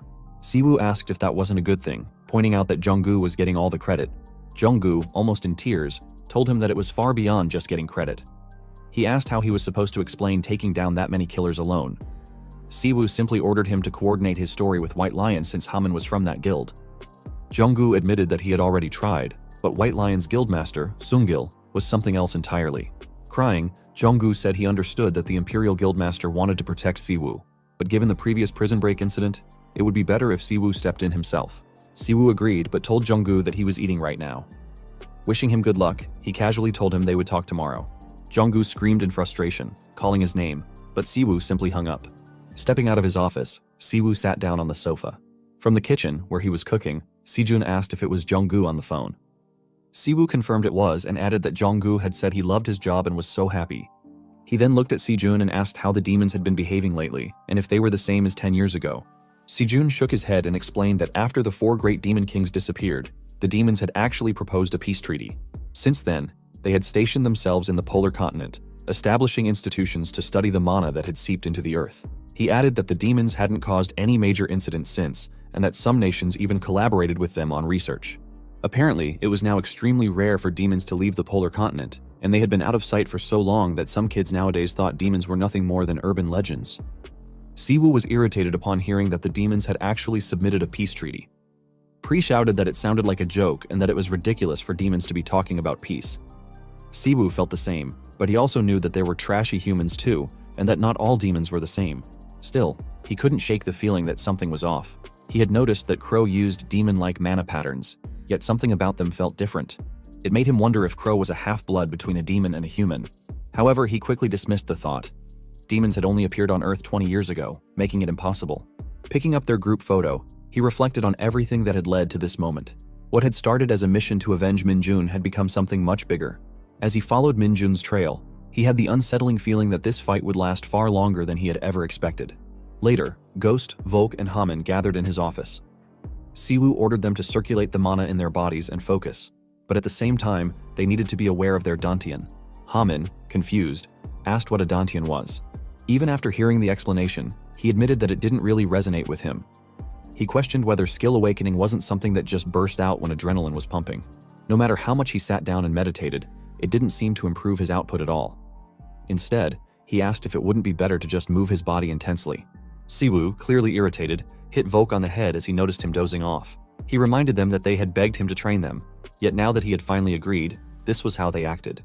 He then asked if they seriously thought skill was like sweat, something that would leave them groggy after a single drop. Frustrated, he questioned whether people these days just threw mana around with no sense of control. Volk then asked if all this complicated training was really necessary, arguing that if a single strike was overwhelmingly strong, wasn't that enough? Siwoo scoffed and asked if they thought this was some kind of tutorial tower. Since they had first awakened their skills in an artificial gate, they were completely mistaken. He proceeded to lecture them, explaining that the power they gained depended entirely on how they burned their fuel, mana. The difference between controlled and uncontrolled mana usage was like night and day. However, since they hadn't even mastered the basics of mana circulation, they had only been using their skills by accident. That was why they couldn't feel their Dantian or whatever else they were struggling with. Deciding to explain it once and for all, he instructed them to listen carefully. He explained that when a human first resonated with mana, a storage space opened inside their body called the Dantian. The power generated from the mana circulating within the Dantian was then awakened and manifested externally according to an individual's traits. However, the density of a skill depended on how efficiently one could control the mana stored in the Dantian. To demonstrate, he released his mana, rolling it around the tip of his finger. He continued, explaining that through training, the Dantian could expand, allowing a person to store even more mana. At an even higher level, additional Dantians could open within the body. However, in their case, humans had only been exposed to mana for about 20 years. Since it was still an unknown power, understanding its essence was even more important. Haman, intrigued, released his mana and stared at it. Siwoo then told them that meditation-based mana control training was the best method for understanding it, so they needed to stop talking and focus. Pri, watching the scene unfold, mocked Siwoo, saying that he was acting all knowledgeable now despite struggling for 100 years. Siwoo ignored him and instead turned back to his disciples. He warned them that starting the next day, he would push their bodies to the verge of death with physical training, so they shouldn't worry about anything else. Turning to Voke and Ghost, he made it clear that just because they were on a leash, they shouldn't think they would get off easy. Until they paid for their crimes, they would be trained to death. Both of them stuttered out a reluctant agreement. At that moment, Junggu entered the room, saying he had known Siwoo would be there. He also pointed out that Siwoo hadn't been answering his phone. Exhausted, Junggu asked if Siwoo had any idea how long he had been looking for him. Siwoo casually replied that it was because Junggu called him at all hours, then teasingly asked if he was some kind of stalker. Junggu was too shocked by the answer to respond properly, and instead told him that he needed to come to headquarters immediately. The branch manager was calling for him. A moment later, they arrived at HMCS headquarters and saw employees gathered outside. Siwoo turned to Junggu, asking why the branch manager wanted to see him and if Junggu had used his name. Junggu reassured him that there was no way he would do that. He wasn't entirely sure of the reason, but he suspected it might be related to the Incheon prison corruption transport case from before. Before they could continue, two men appeared in front of them. One of them addressed Junggu, asking if he was team leader Hwang. HMCS Gangnam team leader Sung Chang-won, accompanied by his deputy, Ha Jun-tae, remarked that he had heard Junggu had pulled off something big. While they had been away on business, the once-forgotten desk job gangbook team had suddenly become the talk of the town. Chang-won then asked Junggu what kind of magic he had pulled off. Seeing Chang-won already back from his business trip, Junggu was visibly irritated. He snapped that if Chang-won was back, he should just return to his seat and work quietly. He then demanded to know why Chang-won was picking fights with random people. Chang-won, unfazed, simply replied that it was just a friendly greeting. He then smirked and asked why Junggu was being so sensitive, and if the man behind him was the rumored rookie. Chang-won turned to Siwoo and remarked that he had heard about the major incident at Incheon prison. He added that the gangbuk team really had a knack for picking up guys like him. Teasing further, Chang-won noted that Junggu, as his team leader, certainly had great taste. Siwoo remained silent, merely scratching his ear. Annoyed, Junggu told Chang-won that was enough and asked if he was jet-lagged and just talking nonsense. Jun-tae interjected, reminding Junggu that their business trip had only been to Japan, so there was no reason for jet lag. Chang-won then teasingly told Jun-tae to imagine how frustrating it must be for the gangbuk team. They had never even stepped outside the country, while the Gangnam team traveled the world in glory. Meanwhile, the gangbuk team was stuck pulling all-nighters and even failing to catch a runaway convict. Junggu's frustration grew, but Siwoo remained indifferent, casually looking at his phone. Jun-tae then turned to Siwoo, calling him rookie, and asked if he was just rude or if he had no basic manners. He reminded Siwoo that even though they were from different teams, they were still his seniors, and at the very least, he should introduce himself. Siwoo, instead of responding directly, mimicked Jun-tae's motion of adjusting his glasses.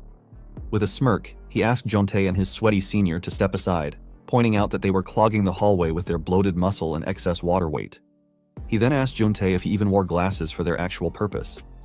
Jun-tae and Chang-won were visibly irritated, but after a moment, Jun-tae let out a laugh and told Chang-won that he would personally handle the rookie's education. Junggu, exasperated, asked Jun-tae if he had no brain and reminded him that they were in headquarters. He told them to learn to separate business from personal matters. Chang-won, now angered, demanded to know what kind of nonsense Junggu was spewing. He asked Junggu if he was deaf if he hadn't heard what the rookie had just said. Junggu, keeping a straight face, replied that he hadn't heard anything and turned to Siwoo, asking if he had said something. Siwoo, without hesitation, answered no. He then suggested that maybe Chang-won's ears were too clogged with fat to hear properly. Chang-won, now fuming, declared that the two of them were out of their minds. He then asked if he should carve the truth into their thick skulls right then and there, pointing out that plenty of headquarters staff were watching. He wanted to make it clear who the real powerhouse was. Before he could act, someone grabbed Chang-won's shoulder and apologized, stating that he was the real powerhouse there. Chang-won turned around, and his face instantly paled in shock. Standing behind him was HMCS branch manager Baek Gunho. Chang-won and Jun-tae immediately greeted their superior. Gunho turned to Siwoo and remarked that he had been wondering what was taking so long, only to find out that Siwoo had been held up there. He then scolded Junggu, telling him that he should have handled it and arrived faster. Junggu quickly apologized. Gunho then dragged Siwoo away, asking if he liked pu'er tea.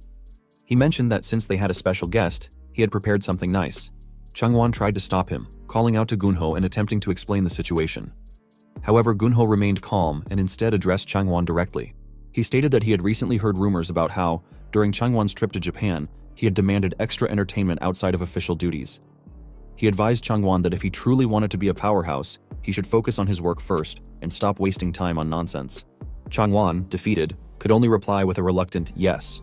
As Gunho and Siwoo walked away, Changwon turned to Juntae and asked who the hell that rookie was and what kind of backing he had for the branch manager to go out of his way like this. Juntae, still baffled, admitted that he had no idea either. Once inside the branch manager's office, Gunho remarked that this was their first face-to-face meeting. Since Siwoo had been busy ever since he joined, there hadn't been a proper chance until now. Siwoo calmly acknowledged this and then got straight to the point, asking Gunho why he had called him in. Junggu, sitting nearby, began sweating nervously. Gunho, however, only laughed, saying that he liked how straightforward Siwoo was. He then revealed that the reason for calling him in was to ask a few questions about the Incheon prison transport mission. Junggu's nervousness only grew. Gunho continued, explaining that due to the Bestia incident, the investigation had now been transferred to their jurisdiction. While the Incheon prison corruption case was being handled separately, they couldn't just ignore the case of the escaped prisoner. He then asked Siwoo to explain. Gunho pointed out that it was hard to believe that someone capable of defeating Gut from the Red Light Guild could have simply lost track of a fugitive. He then asked if Siwoo was sure he didn't know anything about the escapee's whereabouts. Siwoo took a sip of his tea, remaining calm while Junggu continued sweating profusely beside him. Gunho then ordered Junggu to step outside for a moment. Without hesitation, Junggu responded with a nervous yes and left the office, apologetically glancing at Siwoo as he closed the door behind him. With Junggu gone, Gunho turned to Siwoo and assured him that he wasn't an inflexible person. He mentioned that he had known Junggu for a long time and believed he was a competent man. However, it was hard to believe that Junggu had single-handedly investigated and destroyed an assassination organization. Gunho then stated that the destruction of the hunter assassination group Bestia and the escaped convict were surely connected. He reasoned that Siwoo must have picked up some kind of lead while on the escort mission. As he knew, that case was a significant achievement. Gunho went on to say that if the escapee had provided any information on the organization itself, there might be room for leniency. However, regardless of the circumstances, they couldn't simply turn a blind eye to an awakened criminal who was on the Hunter Investigation Bureau's wanted list. More importantly, with a mysterious rookie like Siwoo involved, the situation had become even more delicate. Gunho then revealed that he had sought advice from someone he knew regarding the situation. Interestingly, that person seemed to know Siwoo quite well, so much so that he was very eager to meet him. Gunho had therefore invited him to the office. Siwoo, hearing someone approaching from behind, asked Gunho who he was talking about. Gunho replied that the guest was one of the legendary first-generation hunters and one of South Korea's three lords, the Warrior King, guild leader Do Kyung-hoo. Later, Kyung-hoo poured him a drink while asking how many years it had been. He admitted that even when Gunho told him about it, he still couldn't believe it. He was sure he had died. However, he simply replied that a lot had happened and remarked that Kyung-hoo had aged a lot in the meantime. Pri then asked him who the old guy acting so friendly with him was, to which he replied that Kyung-hoo was practically his comrade in arms. Kyung-hoo then told him that it wasn't that he had aged, it was that he alone had managed to escape the passage of time. It had been 10 years since he disappeared, yet he had returned without a single wrinkle on his face. Kyung-hoo then asked where the hell he had been hiding all this time, and if he knew how desperately his disciples had been searching for him. But instead of answering, he simply asked Kyung-hoo if they should order another drink, saying that it looked like they had a lot to talk about. Hours passed, and night had fallen by the time he finished telling his story.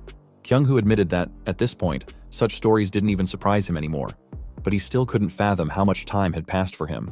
He agreed and told Kyung-hoo that the moment he killed the Fourth Realm's Demon King, a dimensional spell had been activated. He wasn't sure whether it was the Demon King's final skill or the power of an artifact. Kyung-hoo then told him that the Fourth Demon King was still alive, shocking him.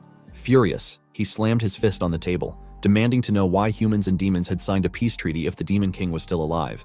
He angrily asked if everyone had lost their minds and if they were truly trusting those bastards with peace. Kyung-hoo told him to calm down and listen. He explained that technically, saying the Fourth Realm's Demon King was alive wasn't entirely accurate. At this point, he was little more than a pile of corpse fragments.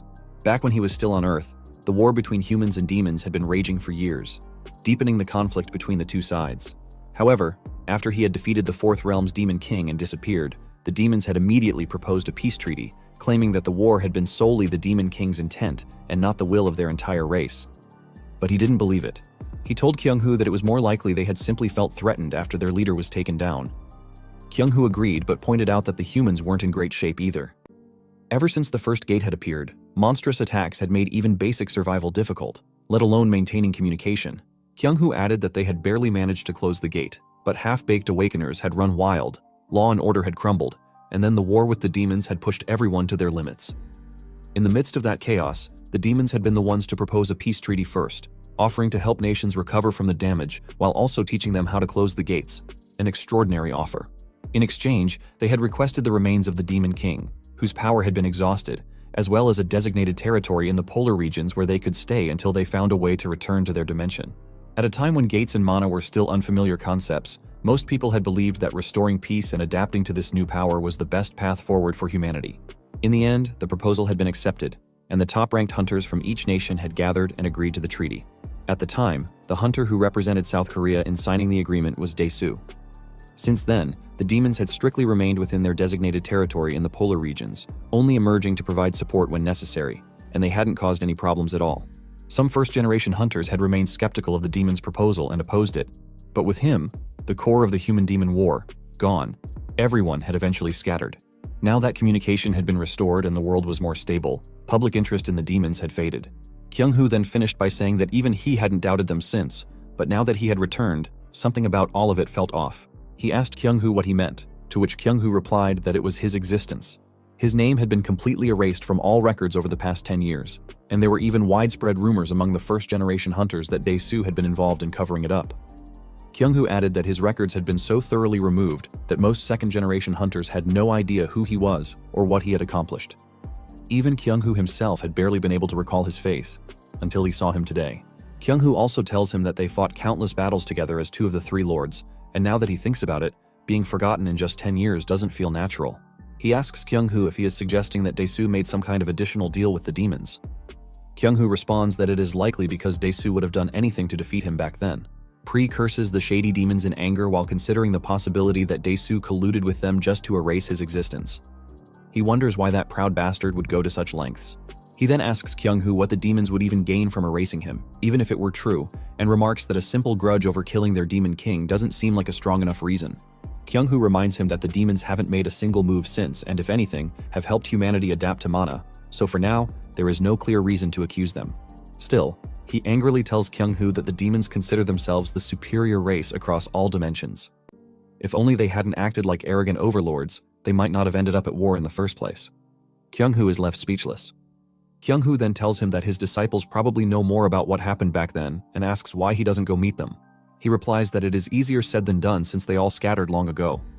Kyung-hoo acknowledges this, saying that it is always that way with students. Once they grow up, they go their own way. He then asks if Kang Yo-hwa is still in Korea. Kyung-hoo continues, saying that Yo-hwa was just a greenhorn 10 years ago but is now an S-rank hunter leading the Azure Blossom Guild. He remembers how she used to follow him around like a puppy, but now she is under Dae-soo's command. Kyung-hoo notes that 10 years is long enough for even mountains to change, and Yo-hwa must have had her reasons. He simply drinks his alcohol and remains silent. After a moment, he mutters that the drink tastes awful. Kyung-hoo teasingly tells him that while he may have avoided aging, his taste buds are now like a child's, and that the drink he just insulted is actually extremely expensive. Kyung-hoo then seems to remember something and mentions that they should have called Si-jun too, since it has been ages and they could have caught up over drinks. He disagrees, saying that Si-jun would flip out just knowing they had met. He adds that Si-jun has become so overprotective now that he hasn't even noticed someone outside taking a photo of them. The man who takes the photo quickly calls his leader to report that he has just sent it. He confirms that the man in the picture is meeting Kyung-hoo privately at HMCS headquarters. The leader acknowledges receiving it and orders him to return immediately. Yo-hwa then opens the photo her subordinate has sent and confirms it with her own eyes. It is really Min Si-woo. He is alive. She thinks about the recent strange movements from the Empire Guild and the uproar in the tutorial tower. Although she had a feeling, she still cannot believe it. Si-woo has really and truly returned. Collapsing to the ground, she cries her heart out for her master. Si-jun has never shared any information with her after she sided with Dae-soo, but keeping a tail on Kyung-hoo has turned out to be the right choice. Even when the entire world insisted that Si-woo was gone for good, she could never bring herself to give up. She searched every corner of the world, yet she couldn't find him. And now, he has suddenly appeared in Korea, completely unharmed. Wiping her tears, she stands up, realizing she cannot waste any more time. She needs to see him immediately. Just as she is about to leave, a voice calls her from behind. She freezes, turning to see Dae-soo standing there. Forcing composure, she greets him respectfully, but Dae-soo dismisses the formality and tells her to call him uncle when they are alone. He then asks where she is rushing off to. Trembling slightly, she replies that it is nothing. Dae-soo places a firm hand on her shoulder, gripping it tightly. He observes that it has been a long time since he has seen that expression on her face. Even when her mother died, she had remained cold as ice, but now she is visibly shaken. His voice darkens as he states that the rumors must be true. The mad dog has returned, causing Yo-hwa to feel a chill run down her spine. Dae-soo sighed, Realizing that this was why Yohwa was ready to run off like a puppy that had found its owner, he patted her head and told her that she was still as naive and foolish as ever. He then reminded her that even if he had discarded that bloodline, she was still his only niece and his sister's only daughter. He asked if she really thought he would let her go so easily. Yohwa slapped his hand away and angrily told him not to be mistaken just because she had come to him on her own. From the very beginning, all she had wanted was to find her master. Daesu remained calm and asked if she truly believed he didn't already know that. He told her that he was well aware she had approached him because she suspected his involvement in Siwoo's disappearance. He revealed that he had taken her in, knowing full well that she would pretend to follow his orders while secretly digging into his confidential matters. His reason was simple. She had grown into a hunter with decent skills, making her useful to him. The realization both shocked and enraged her even more. Daesu then told her that, in the current world, every single hunter was a valuable asset. He asked if she thought he would simply hand over a skilled worker, especially one of his own blood, to that mad dog. Furious, she shouted at him not to make her laugh and demanded to know what right he had after abandoning her when she was at her lowest. She then declared that she had never once considered him family, and that, from the beginning, the one who had raised her was her master. Daesu agreed, and then told her that Siwoo had raised her without ever knowing she was the daughter of a vicious criminal. She froze at his words. As he walked past her, he told her not to be foolish, and reminded her that she had seen firsthand how merciless Siwoo was to criminals. He then asked how she thought Siwoo would react if he learned the full truth about her past. Daesu added that no matter how much she pretended to be noble, her roots would never change. He left, leaving her trembling with anger as she cursed him under her breath. The next day, at the Empire Guild, Jisoo met with the man who had treated her injuries. She mentioned that she had heard from Sejun that he would be personally leading the joint training session, and asked if the people beside him would also be participating. She pointed at Ghost and Volk, who were inside the mascot costume. He replied that they were his juniors, and he figured it would be good for everyone to train together, so they could think of them as their seniors. This confused the others as they glanced at Volk, who was visibly uncomfortable from the heat inside the costume. They bowed in greeting, and Jisoo introduced herself as a rookie. The man introduced himself as Kim Byung-guk. They then turned their attention to Ghost, noting that they had never seen a hunter that old before, yet his aura was no joke. Ghost smiled warmly and greeted them, then told Jisoo that she was a mature young girl with a sharp mind, and that he was sure she would learn quickly. Excited, she agreed and promised to do her best. Siwoo then turned to Volk and reminded him that even though it was called training, for them, it was nothing more than community service. He warned him that if they messed around, they would die. Volk, feeling pressured, asked if his mana oath had been for nothing and reminded Siwoo that his own head was on the line if he slacked off. Siwoo simply asked who didn't already know that and clarified that he was just telling him to take it seriously, as if they were paying for a crime. Volk groaned and said he understood, begging him to stop with the terrifying aura. Siwoo then walked toward the Empire Guild property, heading for Gate F5's entrance, and told everyone to follow. Jisoo admitted that she was nervous since this was her first time entering a gate since the tutorial tower due to her unique skill. Siwoo reassured her, telling her that there was no need to be nervous since a gate was simply a portal that connected dimensions. It was just a door, nothing more. Byung-guk, however, pointed out that there were cases where hunters had gone missing inside when gates closed, and people often said they had been eaten by the gate. Siwoo scoffed, questioning what they meant by eaten when it was just a door closing. Ghost chimed in, saying that it was actually a good way to put it. He explained that at this point, humanity was practically holding the key to those doors, and the fact that guilds now privately owned gates was proof of that. He added that what was once considered a disaster had now become a profitable business. Magic stones, monster cores, and even monster carcasses were all worth money. He warned them that if they let fear control them from the start, they wouldn't gain anything. With that, they stepped through the gate and were transported into a dungeon. Jisoo immediately felt nauseous and asked if this was what they called gate sickness. Meanwhile, Byung-guk noticed something unusual. Unlike the tutorial tower, there weren't any monsters at the entrance. He tells Volk that anyone would think this was a field trip and asks if all kids these days treat it that way. He then mentions hearing about a hunter academy and questions what they even teach there. Volk replies that, as someone from the first generation, it might not make sense to him, but for the 1.5 generation and beyond, gate raiding has essentially become just another profession with a structured curriculum. He explains that trainees go through the tutorial tower step by step, obtain their rank, and then get scouted by guilds based on their value. Only after joining a guild do they learn actual combat. He asks Volk if they consider taking down a few dozen monsters in an F-rank gate to be real combat, then comments that it looks like they are just churning out weaklings who would be wiped out in a real crisis. He then calls the rookies and orders them to demonstrate their skills before they get serious. They immediately reply in agreement and begin to showcase their abilities. Meanwhile, Byung-guk, observing the situation, reflects that he is only following the guildmaster's orders and wonders who Siwoo even is, bringing in outsiders and acting like he runs the place. He also questions why he is stuck in a training squad with weaklings, especially one who can't even properly manifest her skill. At that moment, Jisoo finally manages to release her skill and excitedly announces that she is done. However, her power unexpectedly rebounds toward her. Fortunately, she reacts in time and jumps away to avoid the backlash. Siwoo calls her over, and she quickly apologizes, but he dismisses her apology and throws something at her. Catching it, she realizes it is a whip. He explains that it is an auxiliary tool for spellcasting, and that the more complex and intricate her spell patterns are, the more effective it will be. He then tells her that he has heard a little about her skill from Sejun, so she should try using the whip as a medium and attempt casting again. She acknowledges his advice and begins channeling her skill into the whip. While she is focused on her spell, Byunguk hears something approaching and turns to see a horde of goblins gathering at the top of a cliff. Before he can react, Siwoo casually sits down and orders Byunguk to handle them. Shocked, Byunguk asks why it has to be him. Siwoo simply reminds him that he is the one training, so he should be the one to take them down. He asks if Byunguk really thought he would do it for him, then warns him to try not to die. Frustrated but left with no choice, Byunguk activates his skill and prepares to fight off the goblins as they leap toward him. Ghost, watching from the sidelines, notes that Byunguk's skill is a tracking type ability, which is tricky to handle. At best, he estimates Byunguk's skill to be B+ rank. Pre comments that Byunguk's skill doesn't look very useful, pointing out that it has flashy effects but lacks impact. Ghost agrees, adding that if Byunguk keeps burning through his mana at this rate, he will run dry in no time. Meanwhile, Byunguk is struggling against the swarm of goblins. Although goblins are generally considered easy monsters, he questions why a rookie is being forced to take on a horde alone and wonders what kind of reckless training this is. Frustrated, Byunguk shouts at Jisoo, asking if she is done yet. She hurriedly responds that she is almost there. Before she can finish, one of the goblins manages to knock Byunguk to the ground, sending him crashing onto his back.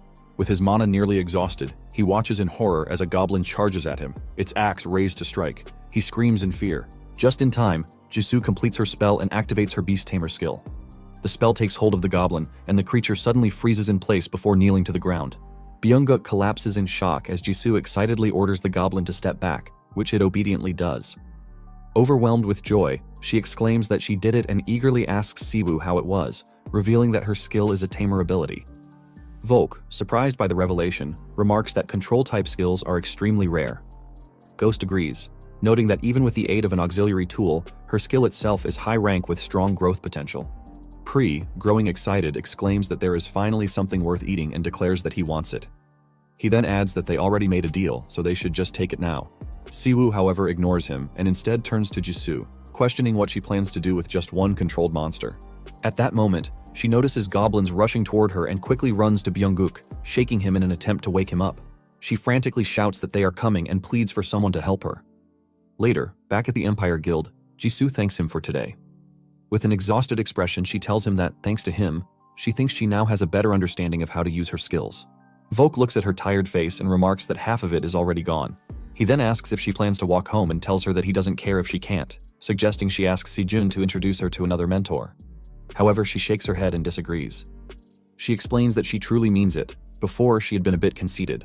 She thought that simply awakening a skill made someone special, and that the higher the grade, the more valuable a person became.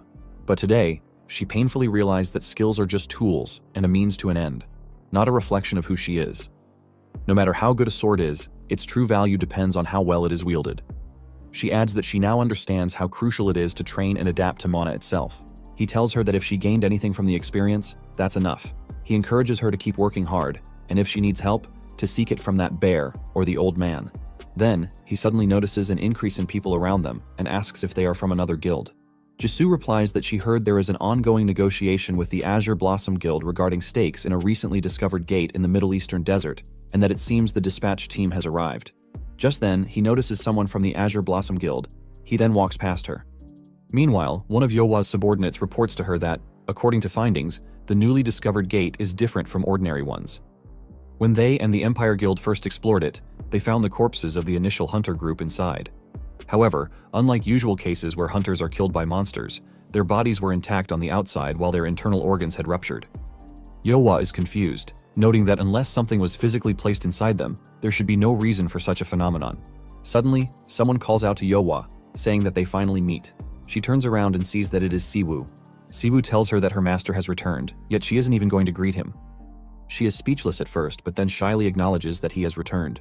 He asks if she has time right now, but she apologizes, explaining that she has something to attend to and will be leaving first. Without another word, she turns and walks away, with her subordinates following in confusion. Pri teases Siwoo, saying that he just got rejected at the speed of light, and mockingly asks if he needs some comforting. Ghost comments that Yeohwa is an ill-mannered girl and asks if she was his old disciple. Siwoo confirms that she was, but then quietly asks if Yeohwa was crying. Years ago, he had found Yeohwa crying in the corner. Noticing her hiding and sobbing again, he asked why she was crying like that and if something big had happened. She shouted at him to go away, but he simply sat next to her and asked if she was really that upset over losing a sparring match. He noted that she and Sejun were about the same age and questioned why she always had to cry in hiding when people would find out anyway. Reaching out, he stroked her hair, but she immediately pushed his hand away. She told him that since Sejun was his biological younger brother, it was obvious that he trained Sejun better than her. She bitterly remarked that she was just someone he picked up off the streets, and while she should be grateful for that, she would appreciate it if he didn't meddle in unnecessary matters. She acknowledged that he was strong and had a big heart, but reminded him that he wasn't even her real brother. In response, he simply grabbed her head and stroked her hair again, making her sigh in defeat. He then told her that the world was already terrible enough, so why couldn't he at least choose his own family? He then tells her that he will consider her his little sister, so she should just think of him as her big brother. He asks if that would make her feel less sad, but she shyly replies no, and questions who even asked for that in the first place. He chuckles and tells her that even when he is nice to her, she remains cold, then asks if she wants extra hard training tomorrow and if she would like him to make her cry twice as much. She scoffs and replies that it's not like he doesn't already do that every day. Yeohwa reflects on that moment, remembering that she had spoken those words half out of embarrassment, but the other half had been sincere. She didn't want to be Siwoo's younger sister or simply his greatest disciple. She had wanted to stand shoulder to shoulder with him as an equal, to be a comrade strong enough to support the world he envisioned. Along the way, she had even dared to hold feelings she knew she shouldn't have. She thinks of herself as the child of a terrible criminal. Even if she had been abandoned, she had still grown up with the money they stole. To her, those feelings were never meant for someone like her. Frustrated, she recalls Daesu's words and convinces herself that Siwoo should never be involved with someone like her. But even so, she refuses to sit back and do nothing. If she cannot stand proudly beside him, then at the very least, she will fight for him from the shadows, to the very end, for the man who gave her a new life. Sejun is shocked when he sees her, immediately recognizing who she is. Snapping back to reality, he realizes that she is the Azure Blossom Guildmaster and asks why she is there when the meeting is still far off. But she simply calls his name and asks him to spare her a moment, saying that it is important. Meanwhile, in Daesu's office, Kyung-hoo tells Daesu that it's not that he doesn't trust him. He recalls how, ever since the first gate appeared, the three lords have been at the forefront of the battle against demons. During those lawless days, when criminals drunk on newfound power ran rampant, they fought to uphold humanity's dignity. Because of that, he won't turn on his comrades. However, if Daesu truly struck a deal with the demons for the sake of rebuilding human civilization and restoring the nation, then that is something else entirely. Daesu simply tells Kyung-hoo that there is no need to beat around the bush. He already knows that Kyung-hoo met Siwoo and asks if Siwoo called him suspicious. He then remarks that even a mad dog like Siwoo grows cautious after 10 years, adding that he himself is no different. He tells Kyung-hoo that everyone misunderstands him. What he seeks isn't a country or humanity's well-being. Such ideals are laughable. Daesu states that the title of Three Lords is a joke. What he truly desires is supremacy, an endless craving for power. He then asks Kyung-hoo if they shouldn't push their limits and see what lies beyond, considering that humanity has been gifted the overwhelming force of mana. To him, defeating countless strong opponents and striving for even greater power has always been his only goal. Power is merely a tool for that journey. No matter what deals were made with the demons, it was simply a matter of aligning interests. Interests that allowed him to stand where he is now. For the sake of rapid national recovery and the safety of its citizens, the leaders of every nation, without exception, joined hands with the demons. Whatever their ulterior motives may have been, in just 10 years, humanity has not only recovered, but advanced beyond its former civilization. Daesu then reminds Kyung-hoo that back then, even he must have seen negotiation as the best course of action. He asks if Kyung-hoo now intends to hold him accountable, leaving Kyung-hoo momentarily speechless. After regaining his composure, Kyung-hoo finally asks if Daesu truly made a deal with the demons concerning Siwoo, and if he was involved in Siwoo's disappearance and the erasure of his records.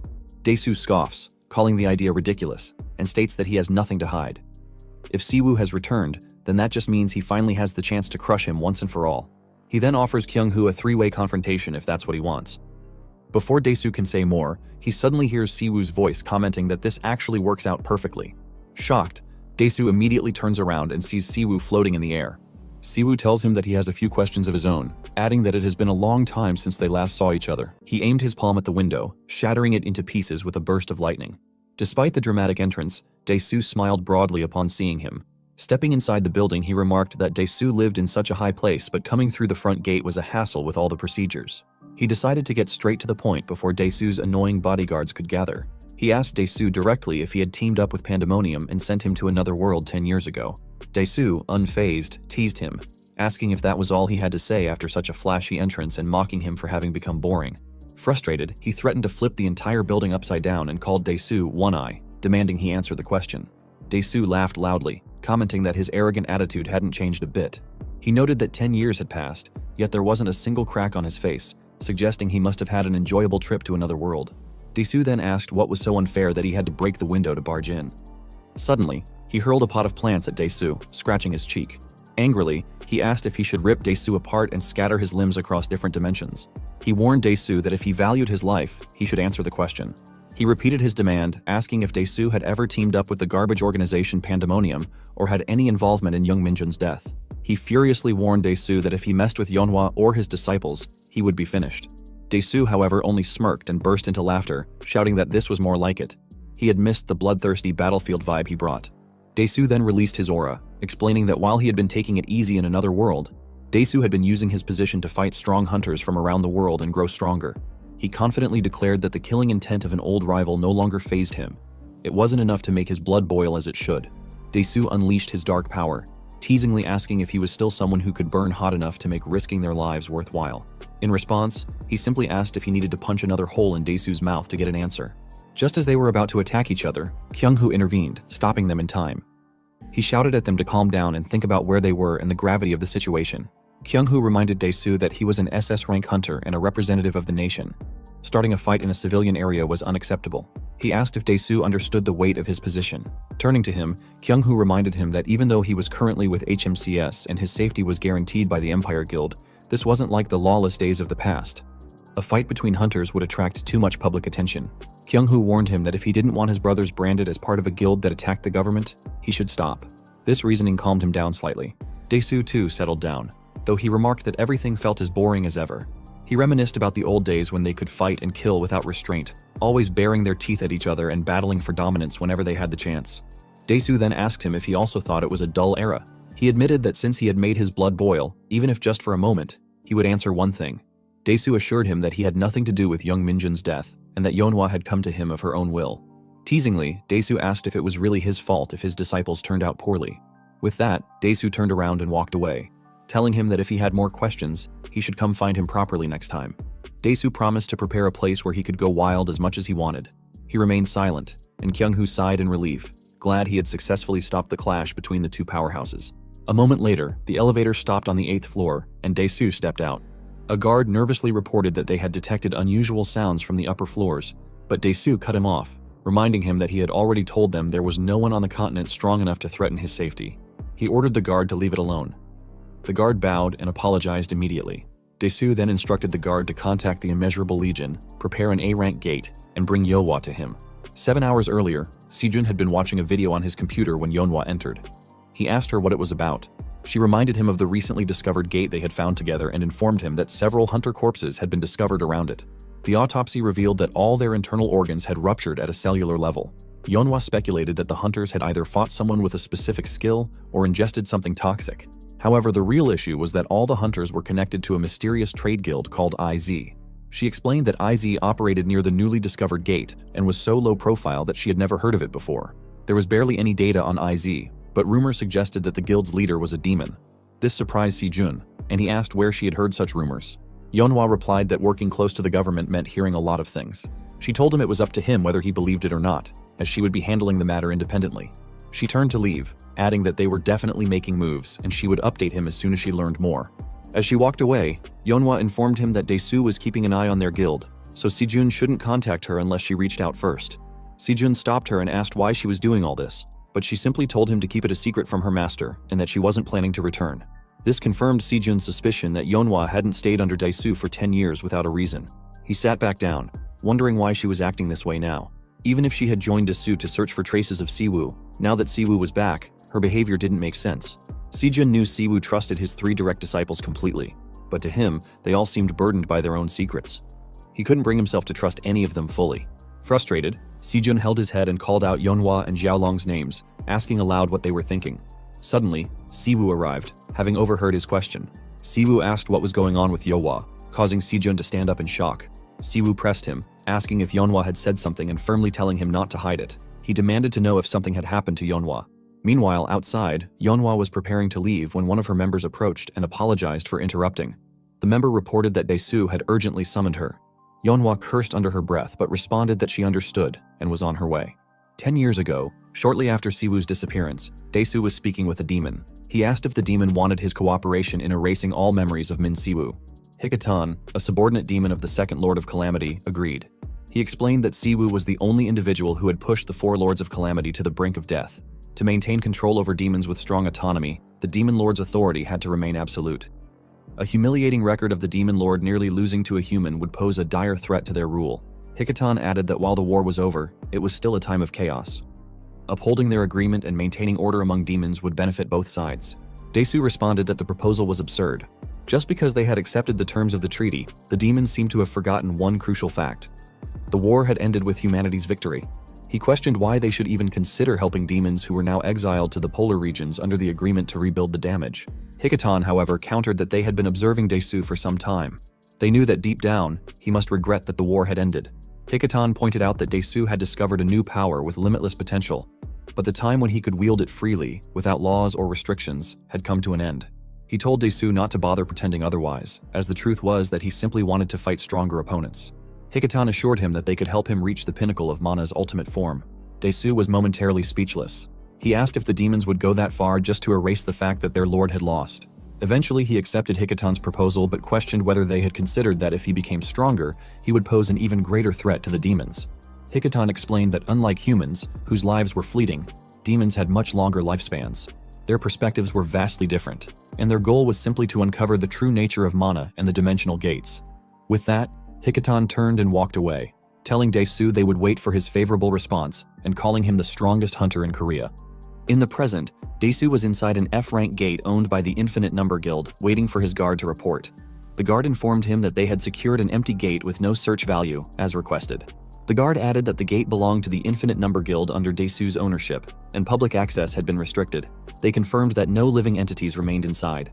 Dae-soo praised the guard for doing well, and asked if the invitation had been sent properly. The guard confirmed and reminded him about the summit meeting the next day. Dae-soo curtly replied that he was aware and told the guard not to make him repeat himself. Suddenly, someone entered the gate. It was Yeonhwa, who angrily reminded Dae-soo that he had told her to go on a business trip. She demanded to know why he had gone through the trouble of summoning her there. Dae-soo signaled his guard to leave, warning Yeonhwa to be careful with her words when others were around. As the guard exited, Yeonhwa asked Dae-soo what this was all about. Dae-soo revealed that he knew she likely suspected him of playing a crucial role in Siwoo's disappearance. He admitted that at the time, he had neither accepted nor cooperated with the demon's proposal. However, even though he was aware that Siwoo was gradually being erased from existence, he had done nothing. Whether Siwoo disappeared or not hadn't been his concern. Yeonhwa was furious and demanded to know what kind of nonsense he was spouting. Dae-soo released a small amount of power from his hand and calmly explained that the reason his actions back then now felt uncomfortable was because that incident had ultimately given him power. He had thought about it and simply wanted confirmation. Between Siwoo and himself, he was the stronger one. Dae-soo unleashed his power at Yeonhwa, but she managed to dodge just before it struck her head. She bent down, activating her own power, and demanded to know if Dae-soo even realized what he was saying. She asked what he meant by the demon's proposal. As the pieces fell into place, she clenched her teeth in fury, realizing that Dae-soo had been behind Siwoo's disappearance and the erasure of his records. Overwhelmed by anger, she released all her power and attempted to kick Dae-soo's head, but he effortlessly blocked her attack. Dae-soo tightened his grip on her leg and dragged her down, coldly remarking that she was just like her mother. He listed her fiery temper, her willingness to cling to enemies for her own goals, and her inability to grasp the situation as traits she shared with her mother. With a brutal motion, he slammed her into the ground, shattering it into pieces. Severely injured, Yeonhwa could only listen as Dae-soo coldly told her that she was nothing more than a tool, a mere instrument to push Siwoo's fighting spirit to its limits. Dae-soo calmly held his neck and explained that the lingering inferiority he had carried like a shadow from the past had begun to fade after Siwoo's disappearance. Yet, it had stubbornly clung to him like an unwashed stain. Now that Siwoo had returned, it was time to rid himself of it completely. Yeonhwa, despite her injuries, laughed mockingly and asked if Daesoo really thought Siwoo would entertain his sick little game just because of her. Daesoo raised his foot and pressed it onto her shoulder, increasing the pressure as he spoke. He told her he was certain of his plan because in the past, when Siwoo had wasted his time playing house with a family, Daesoo had doubted him. But now, after looking into Siwoo's eyes, he was convinced that Siwoo had left much behind in that other world over the past 10 years. Daesoo pressed harder on her shoulder, telling her she didn't need to do anything except serve as the ignition point. He admitted he didn't know the details of Minjin's death, but vowed to make use of whatever cards he had. He then released a chain, wrapping it around her. He advised her to stop struggling, explaining that the shackles were crafted by the best artisans in the Black Abyss. Even an S-rank hunter like her wouldn't be able to break free easily. The shackles absorbed mana, he explained, and the more she resisted, the more they gnawed away at her energy center. If left unchecked, they would cripple her permanently. Daesoo added that he didn't know how long his fight with Siwoo would take, but in the meantime, she could struggle all she wanted. It was her role. Yeonhwa, stuttering, asked if he really thought any of this would change anything. She shouted that he was still nothing but trash. Suddenly, she felt someone rushing forward. Siwoo appeared, attacking Daesoo in a furious explosion of power. The force of the attack created a massive shockwave, but Daesoo managed to block it. Excitedly, Daesoo shouted that from this moment on, history would finally be written properly. He declared that the outdated hero of the past would die there, and the title of the strongest person in the land would belong to him. Siwoo, furious, called Daesoo a lunatic. He cast a spell, hurling thunder at Daesoo, but Daesoo easily blocked it with a shield, laughing in excitement. Daesoo teased him, shouting that his power felt so light and that the gap between them had grown deep over the past 10 years. Siwoo remained silent, his gaze briefly flickering to Yeonhwa, who was still chained behind him. Pri, watching worriedly, asked if Siwoo was okay. He reminded him that Daesoo was a monster and that Siwoo's power output hadn't fully returned. But Siwoo simply replied that there was no time to worry about that. They would have to go at maximum output. Pri shouted at him, asking if he was crazy. It reminded him that his mana had barely recovered to half at best. Pri warned him that Daesoo was stronger than any human it had ever encountered and expressed doubt about whether it could even absorb a skill of that scale while trapped in his weakened body. It added that using its limit could bring unknown side effects. However, he calmly responded that he only needed 50% of the power he had used in the other world, and that was more than enough. There was no problem at all. Daesoo, who was effortlessly blocking his attacks, taunted him, asking what he was mumbling about, and if he was regretting barging in so confidently now. He unleashed even greater force toward Daesoo, but Daesoo blocked it again. Suddenly, he appeared in front of Daesoo at incredible speed, declaring that for a bastard like Daesoo, that much power was more than sufficient. He released an even stronger force, shattering the ground and causing debris to float in the air. Yet Daesoo managed to block the attack once more. Meanwhile, Yeonhwa watched in disbelief. She was witnessing a battle between first-generation hunters, true awakeners.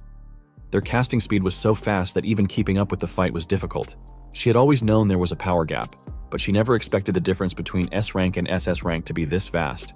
Daesoo summoned a spear and gripped it tightly, laughing as he told Siwoo that it had been too long since he had felt such a sensation. With a powerful throw, he hurled the spear at Siwoo, shouting that it felt good to throw away all restraints and immerse himself in the essence of mana. Siwoo bent down and cast a spell, mocking Daesoo for his unchanged habit of collecting toys and showing off even after 10 years. He created a massive wall as a shield, but Daesoo's spear pierced through it, shattering the wall into pieces. Pri screamed, asking if Daesoo was even human. Pri warned him that Daesoo seemed capable of fighting on equal footing with a high-ranking demon and that the spear heading their way was no ordinary artifact. Siwoo responded that Daesoo had always been a bit of a brute, but in the end, he was just a half-baked human. He caught the spear mid-air, surprising Daesoo, who laughed and charged toward him at high speed. Daesoo summoned a swarm of swords, grabbed them, and leaped at Siwoo, shouting at him not to blink. However, Siwoo managed to cast a shield just in time, blocking Daesoo's advance. Daesoo taunted him, asking if that was all it took to make him crack. He then summoned a massive metal hammer, calling Siwoo's shield pathetic, and repeatedly struck it, vowing to turn it into dust. Siwoo retaliated by casting a Frostfang spear, causing spikes of ice to form behind Daesoo, ready to pierce him. Daesoo, however, released a burst of power, shattering the ice spikes. He brushed off the remaining ice and remarked that, as expected, a true master never dies easily. Siwoo irritably told Daesoo to stop talking and remove the shackles if he didn't want to die. Siwoo questioned Daesoo, asking if Yeonhwa was truly meaningless to his goal, and if he thought he could still maintain his position with the government after pulling such a petty stunt. Daesoo disagreed, countering that Yeonhwa still held value and that her background as the daughter of a serial killer was enough to make her a useful pawn. Yeonhwa, shocked, shouted at Daesoo to shut up, warning him that if he kept talking, it would be over for her. Suddenly, she felt a powerful aura emanating from Siwoo, who told her not to move as he released even greater power in his anger. Dae-soo, surprised and exhilarated, laughed and shouted that this was what he had wanted. His skin tingled with anticipation as he summoned a shield and sword, declaring that they should start fighting for real. But before he could act, Siwoo appeared in front of him in an instant and threw a punch. Dae-soo blocked it with his shield, but the force of the blow shattered the shield into pieces. Dae-soo realized that Siwoo's mana control and density had fundamentally changed. Dae-soo jumped back, summoning armor to cover his body. He noted that Siwoo's skill output regulation had changed, and asked if his cowardly fighting style had evolved over the past 10 years. Siwoo fired back, asking how Dae-soo could criticize his tactics when Dae-soo himself didn't even understand strategy. The two clashed repeatedly, attacking and blocking each other at blinding speed. Dae-soo admitted that he had been young back then and threw a dagger near Siwoo's feet. Dae-soo admits that from the last attack, he realized something. He then activates the trap, and chains appear beneath Siwoo, wrapping around his legs. Dae-soo then summoned an enormous sword, larger than before, and swung it towards Siwoo with all his might, shouting that Siwoo was no longer his equal. The force of the slash tore through the ground, causing a massive explosion. Yeonhwa, worried, called out to Siwoo, but her voice was drowned out by the chaos. Then, to her astonishment, she heard Siwoo calmly tell Dae-soo that he was right about one thing among all the nonsense he had spouted. They were not equals. Siwoo stood unharmed, simply holding the sword Dae-soo had swung at him. Siwoo tightly gripped the sword, making it impossible for Dae-soo to pull it back.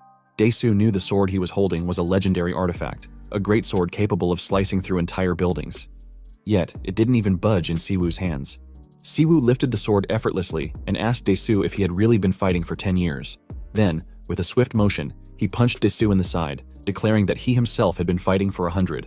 The force of the punch sent Dae-soo flying, slamming him into the ground. Despite the blow, Dae-soo laughed, admitting that it was truly fun. He couldn't even remember the last time he had bled. Dae-soo stood up and asked if Siwoo had been holding back his mana for that one strike. He showed his watch, a regulator that restricted his power, and told Siwoo that if he was serious, he should respond with his full power as well. Siwoo threw the greatsword aside and channeled some of his power into his hand. Dae-soo explained that 5 years ago, all officially recognized SS rank hunters worldwide had been required to wear the bracelet. It restricted mana, physical abilities, and skills to prevent massive damage to society. Removing the regulator without government authorization would instantly brand them as criminals. Dae-soo then threw his watch away, freeing his stats from restriction. He sneered, calling the bracelet a dog collar, and mocking Dae-soo for being a beast that only knew how to fight. He asked if Dae-soo had climbed to his position just to get government approval for a dogfight. Dae-soo, visibly angered, told Siwoo that he was overestimating himself. With a smile, Dae-soo asked if Siwoo really thought that was the only reason he was there. He then unleashed his full power, his aura shattering the ground around him. Dae-soo shouted that there simply hadn't been anyone worth testing his power on. Until now. Siwoo calmly released his own aura, challenging Dae-soo to show him what he had. Their auras collided, creating a destructive force that tore through the surroundings. The sheer power of their clash caused the ground to crack and the gate to tremble. Yeonhwa stumbled as the entire gate shook. She realized that even the collision of their mana was enough to destabilize the area. At this rate, the gate would collapse, and innocent people could be harmed. Determined to stop the fight, she forced herself to break free from the chains binding her, knowing she had to intervene no matter what. Meanwhile, Siwoo and Dae-soo continued their battle at full power. They exchanged blows, each attack blocked or countered with precision. However, it was Dae-soo who struggled to keep up. He used his hammer to crack the ground, sending massive piles of rocks towards Siwoo. But Siwoo avoided the attack with a lightning flash, moving too quickly for Dae-soo to land a hit. Pri, watching from within Siwoo, remarked that its stomach felt queasy, but admitted that the power felt amazing. Even at half strength, Siwoo's full power was on another level entirely. This, Pri declared, was how skills should feel. The F-rank gate trembled as the overwhelming powers of Siwoo and Dae-soo continued to clash. Despite releasing his limits, Dae-soo struggled to keep up. He coughed up blood, realizing that even after removing his restrictions, the gap between them was still immense. Unable to accept this, Dae-soo summoned a swarm of swords, laughing maniacally as he cursed. He grabbed a dark weapon beside him and hurled it at Siwoo, ordering it to tear him apart. The weapon transformed into a monstrous tiger, biting down on Siwoo's arm. Siwoo recognized it as a monster sealed inside an artifact. Without hesitation, Siwoo cast a magic circle and ordered Pri to activate the tamer skill. Pri complied, and the tiger immediately turned on Dae-soo, recognizing Siwoo as its new master. Dae-soo, furious, called Siwoo a bastard and activated a new form of power, ready to continue the fight. But before they could clash again, Yeonhwa appeared, shouting at them to stop. She demanded if they had both lost their minds and told them to look around.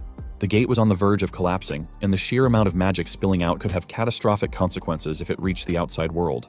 Yeonhwa warned Dae-soo that even he wouldn't be able to escape responsibility if that happened. She reminded him that an international tribunal would hold him accountable. Dae-soo called her an arrogant brat, but Yeonhwa stood her ground. She revealed that while Dae-soo had been losing control, she had contacted the Hunter Association and the HMCS headquarters. It wouldn't be long before they responded and reopened the gate. She urged them to end the fight now. As she walked closer to Siwoo, he remained silent, his expression unreadable. At that moment, Dae-soo's watch buzzed with an incoming call. He answered it, annoyed, and was met with the voice of Edward from the HMCS headquarters. Edward informed him that the matter was urgent and demanded his immediate attention. Dae-soo cursed under his breath but agreed to be there. Before leaving, Dae-soo turned and coldly remarked that this was why wild beasts should never be taken in. He declared that he had lost interest and told them to get lost. As Dae-soo walked out of the gate, Yeonhwa felt a wave of relief mixed with dread. She collapsed to her knees, overwhelmed by the thought that Siwoo, the last person she ever wanted to find out about her family, now knew the truth. She had never wanted to betray the sincerity and kindness Siwoo had shown her, even if it meant dying to keep her secret. Tears welled up in her eyes as she wondered what she could even say to him now. How could she explain that the disciple he had fed, cared for, and trusted was actually the daughter of a criminal? As these thoughts raced through her mind, Siwoo approached her. He bent down beside her, his voice warm and gentle, asking if she was okay and if she was badly hurt. Yeonhwa was stunned by his kindness, even after everything that had happened. Overcome with emotion, she hugged him tightly, crying her heart out.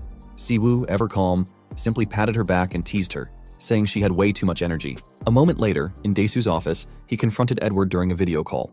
Dae-soo argued that he didn't understand why Edward was making such a big deal over the words of a single hunter. He reiterated that he hadn't broken any laws and pointed out that the hunter's overreaction had caused unnecessary confusion at HMCS headquarters, making the situation their fault. Dae-soo questioned whether it was excessive to take action over something as minor as light training within a closed gate. Facing Edward C. Blackwood, the vice president of HMCS International Headquarters, Dae-soo waited for a response. Edward calmly explained that the situation would have been different if Dae-soo hadn't removed his restraint bracelet. He reminded Dae-soo that SS-class hunters were strictly prohibited from engaging in personal battles, a rule that clearly angered Dae-soo. Edward further informed him that any lifting of such restrictions had to be reported to the Hunter Association or HMCS. Using magic power against an HMCS-affiliated hunter warranted an investigation, and given Dae-soo's status as a national leader, he could even face international court. Even if no violations occurred in his home country, there were sufficient grounds for issues under international law. However, Edward added with a smile, in these peaceful times, there was no need to create unnecessary social chaos over a minor incident. He sincerely requested that Dae-soo handle the matter himself in Korea. Edward stood up and explained that even if they decided to let the matter slide, they still needed to hear from all parties involved to fully understand the situation. This meant they would need to meet the man Dae-soo had clashed with. Dae-soo, suspicious, asked if Edward was finally targeting Siwoo. Edward simply replied that he would see Dae-soo in Korea before ending the call. Dae-soo was left seething with embarrassment, feeling it was a disgrace. He reflected on the past, recalling how a decade ago, he had felt the difference in strength between himself and Siwoo. Back then, the gap hadn't been too severe. He had been close enough to reach Siwoo's level. Dae-soo had been certain that this time, he would surpass him. But over the 10 years Siwoo had been absent, Siwoo had grown exponentially stronger, as if he had become an entirely different being. Dae-soo couldn't believe the overwhelming gap between them now. He wondered what Siwoo had been doing all that time and how long it had been since he last felt the thrill of fighting without restraint. Sitting down, Dae-soo realized that the strength he had gained while bound by chains wasn't enough. After all this time, he finally had a goal worth breaking free for again. With a mix of frustration and determination, Dae-soo welcomed the return of the mad dog, Siwoo. 1 week later at the Azure Blossom Guild headquarters, Siwoo questioned Yeonhwa about her absence. He asked why she hadn't come to greet him, knowing he was there, even if the reason was trivial. Yeonhwa shyly admitted she had no excuses and said that for her, it was enough just knowing he had returned. Siwoo sighed in frustration and asked if she had managed to uncover anything about Minjun during his absence. The question startled her. Yeonhwa apologized, explaining that she hadn't found anything. She clarified that it was clear no one in the country was involved, and that Dae-soo only kept her around for his own benefit. She added that she hadn't found any evidence suggesting Dae-soo was scheming against his siblings or disciples. Panicking, she insisted that her assessment wasn't influenced by Dae-soo being her blood relative. It was purely based on circumstantial evidence and her observations so far. Siwoo simply responded that he understood and patted her head gently. He reassured her that if Dae-soo truly saw her as family, he wouldn't have done such disgraceful things to her. Yeonhwa smiled and told him she was fine now because he had already healed everything. However, he explained that it wasn't about whether she was fine or not. It was about freeing herself from that pathetic bloodline. Whether her mother was a criminal or not, she had lived her own life and hadn't done anything wrong. He encouraged her, saying that if she still felt guilty, she should live proudly and give back to the world, promising to help her along the way. His words reminded her of the old times, and she laughed. tears welling up in her eyes. She smiled warmly at him and said she had never truly been alone because she always had people like him supporting her. Wiping her tears, she admitted she felt bad for Sejun, realizing she had made him worry unnecessarily all this time.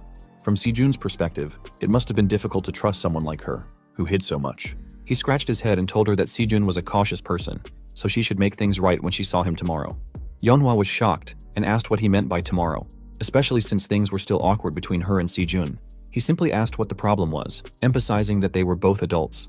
He assured her he had already spoken to Sejun and added that, while he didn't know how Daesoo had handled things, at least it hadn't turned into a huge mess. Checking his phone, he noticed Sejun's message and chuckled, thinking Sejun's intuition was something else. However, he also saw 9 missed calls from HMCS. Suddenly, Jonggu appeared, prompting him to ask why he had come all the way there when he had said he was leaving right after his business trip. Jonggu shouted that it was urgent and scolded him for not answering his phone, asking if he had any idea how long he had been searching for him. Just then, Gunho arrived as well, and informed him that he had received a call from HMCS International Headquarters. Edward was coming to Korea to meet him in person. Gunho asked if he knew anything about it, but he only responded with a question of his own. Did Edwin find out? He was visibly annoyed upon hearing the news. When he asked if Edwin had given a reason for the visit, Gunho explained that there was a gag order over the entire branch regarding the matter, so no details were available. Jonggu, puzzled, wondered aloud if Siwoo actually knew the vice president of the headquarters. Gunho added that Edwin had specifically mentioned Siwoo's name, so he assumed Siwoo must know what was going on. He also noted that this was the first time something like this had happened in the history of the HMCS Korean branch. Gunho pressed him for answers, but Siwoo apologized, explaining that if there was a gag order, there was nothing he could say at the moment. Gunho accepted this and informed him that the headquarters would contact him once they had a fixed schedule, so he should wait for now. As Gunho dragged Jonggu away, he whispered for Jonggu to figure out what was happening, whether by buttering up Siwoo or using all his connections. Gunho also whispered questions about Yeonhwa's relationship with Daesoo and why she and Siwoo were sitting together so comfortably. Jonggu simply replied that he had no idea. Yeonhwa noticed the HMCS members whispering and told Siwoo he should head back, as there would be a lot of eyes on him for a while. A few minutes later, they were walking down the street when he asked Yeonhwa why she suddenly wanted to see him off. She replied that his grace was like heaven and that she was on her way home from work anyway. He then asked what she planned to do from now on. She responded that if he was okay with it, she would follow his lead. She also admitted she found it hard to accept Minjun's suspicious death and assured him she would do whatever she could to help. Despite appearances, she reminded him, she was a proper guild leader. Their conversation was interrupted when a black car with tinted windows stopped in front of them. Siwoo was visibly irritated, but Yeonhwa stopped him from approaching, recognizing the car. Someone inside rolled down the window and remarked that even after learning everything, they had chosen to back down, calling them no fun. When the window fully lowered, they saw it was Daesoo. Daesoo told him to get inside the car, which immediately angered Yeonhwa. She demanded to know what kind of nonsense Daesoo wanted after pulling his earlier stunt. However, Siwoo calmly asked Daesoo why he should follow him. Daesoo responded that if they wanted to keep up their pathetic master-disciple act, they should listen carefully. Yeonhwa, furious, asked if Daesoo thought this was a joke, but Siwoo stopped her, telling her that this was as far as she should go. He assured her he would be in touch and walked toward the car, opening the door and getting inside. The car drove off, leaving Yeonhwa alone on the street. On the road, inside the car, Siwoo told Daesoo he had some nerve and asked if he wasn't embarrassed after getting beaten like a dog. Daesoo laughed, correcting him and reminding him that their fight hadn't been settled. If Yeonhwa hadn't interfered, Daesoo claimed, he could have finished it for good. Daesoo added that things had just gotten interesting because thanks to Siwoo, he would soon create a legitimate international stage for them to settle their score properly. Siwoo scoffed, telling Daesoo to piss off and expressing disbelief that someone like him could be a president. Suddenly, Daesoo brought up Pandemonium out of nowhere, immediately grabbing Siwoo's attention. Daesoo explained that while the world believed Pandemonium was gone, remnants of the group still existed, scattered across the globe. He admitted that after Siwoo vanished 10 years ago, demons had reached out to him through their network, even asking for his help to erase any trace of Siwoo's existence. This meant Pandemonium had been keeping an eye on Siwoo as well. Daesoo asked if Siwoo thought Pandemonium was just a cult dabbling in forbidden powers or the secret pawns of demons. Siwoo remained silent, so Daesoo continued. After Pandemonium fell and the demons were driven to the far north, most traces of them had vanished. Despite this, world leaders, including Daesoo, had been closely monitoring any demon activity. However, there had been no significant clues, until recently. Daesoo revealed that there were reports of a group of half-demons in the Middle Eastern desert. Siwoo asked if he had heard correctly. Half-demons? Daesoo confirmed, explaining that these were humans who had prolonged contact with demons or children born from unions between demons and humans. Unlike full-blooded demons, they didn't have horns or wings, but they wielded black mana. Daesoo added that this was all he had heard from government officials. He explained that the harsher the terrain, the higher the probability of high-level gates appearing, making it difficult for foreign forces to investigate. Dae-soo then asked Siwoo if he had sided with the demons during his 10 missing years, noting the black mana Siwoo had used in their battle. Siwoo firmly denied it, but Dae-soo teased him, reminding him that he used to loathe demons. Yet, when it came down to it, Dae-soo suggested, Siwoo was no different in his desperation for strength. Siwoo asked if Dae-soo really thought he was like that and ordered him to pull over if he was done talking. The car came to a stop at the side of the road, and he stepped out. Before walking away, he made it clear that Dae-soo should not misunderstand his intentions. He explained that he had no interest in aligning with shady demons or indulging a battle-obsessed lunatic like Dae-soo. He advised Dae-soo to drop the act, but added that if Dae-soo ever felt like dying, he should call him. And while at it, Dae-soo should kneel and apologize to Yeonhwa. Dae-soo, though visibly irritated, smiled and responded that he understood Siwoo had his own quirks, but found it ridiculous to waste time caring about weaklings who could never hope to reach his level, even in 100 lifetimes. With that, Dae-soo closed the car door, warning that one day, Siwoo would regret his choices. The car drove off, leaving him alone to ponder the revelations about half-demons and Crow. The next day, at the HMCS building, the staff was bustling with activity, surprised to see representatives from the HMCS International Headquarters. Whispers filled the air as people speculated whether this was a routine inspection or something more significant. No one had any concrete answers. In the branch chief's office, Gunho thanked Edward for making the trip and introduced Siwoo as a new recruit with the HMCS Gangbook team. Edward greeted Siwoo with grace, but Siwoo casually questioned what kind of stunt this was, catching Gunho off guard. Gunho quickly reminded Siwoo of his position, but Edward intervened, requesting Gunho to step out and give them a moment alone. Gunho, though baffled, agreed, knowing that interfering might jeopardize his chance to build connections with someone from headquarters. He assured Edward he would wait outside and to call him if there were any issues. As he left, Gunho had no idea what was happening but decided to place his trust in Siwoo. Once Gunho and the others were gone, Edward lost his composure, calling Siwoo a bastard. As Edward grabbed his collar, demanding to know where he had been for the last 10 years, Siwoo asked Edward to calm down, and Edward eventually let go, muttering curses under his breath. Edward admitted that at least Siwoo had returned, but pressed him again about where he had been hiding all this time. Siwoo sighed, realizing he had no choice but to explain everything once more. He gestured for Edward to sit down first. A moment later, after Siwoo finished recounting his story, Edward acknowledged that the idea of another dimension and a different flow of time sounded far-fetched. However, considering the gates that had opened on Earth, it wasn't entirely impossible. Edward reflected on how Siwoo had once been a key figure in the world, but now his existence had faded into obscurity. Seeing Siwoo again made Edward feel as though the haze over his memories was finally lifting. Siwoo remarked that Edward seemed to remember him quickly, considering he had only just heard his name. Edward responded that he could never forget someone who had saved his life countless times during the chaotic days of the past. Siwoo found Edward's words a bit over the top and asked how he and Yeonhwa had even gotten in contact. Edward explained that HMCS headquarters was currently leading a joint investigation alongside various guilds worldwide, and Yeonhwa's guild was one of them. Yeonhwa had made a name for herself in a recent case, which was how Edward had obtained her contact information.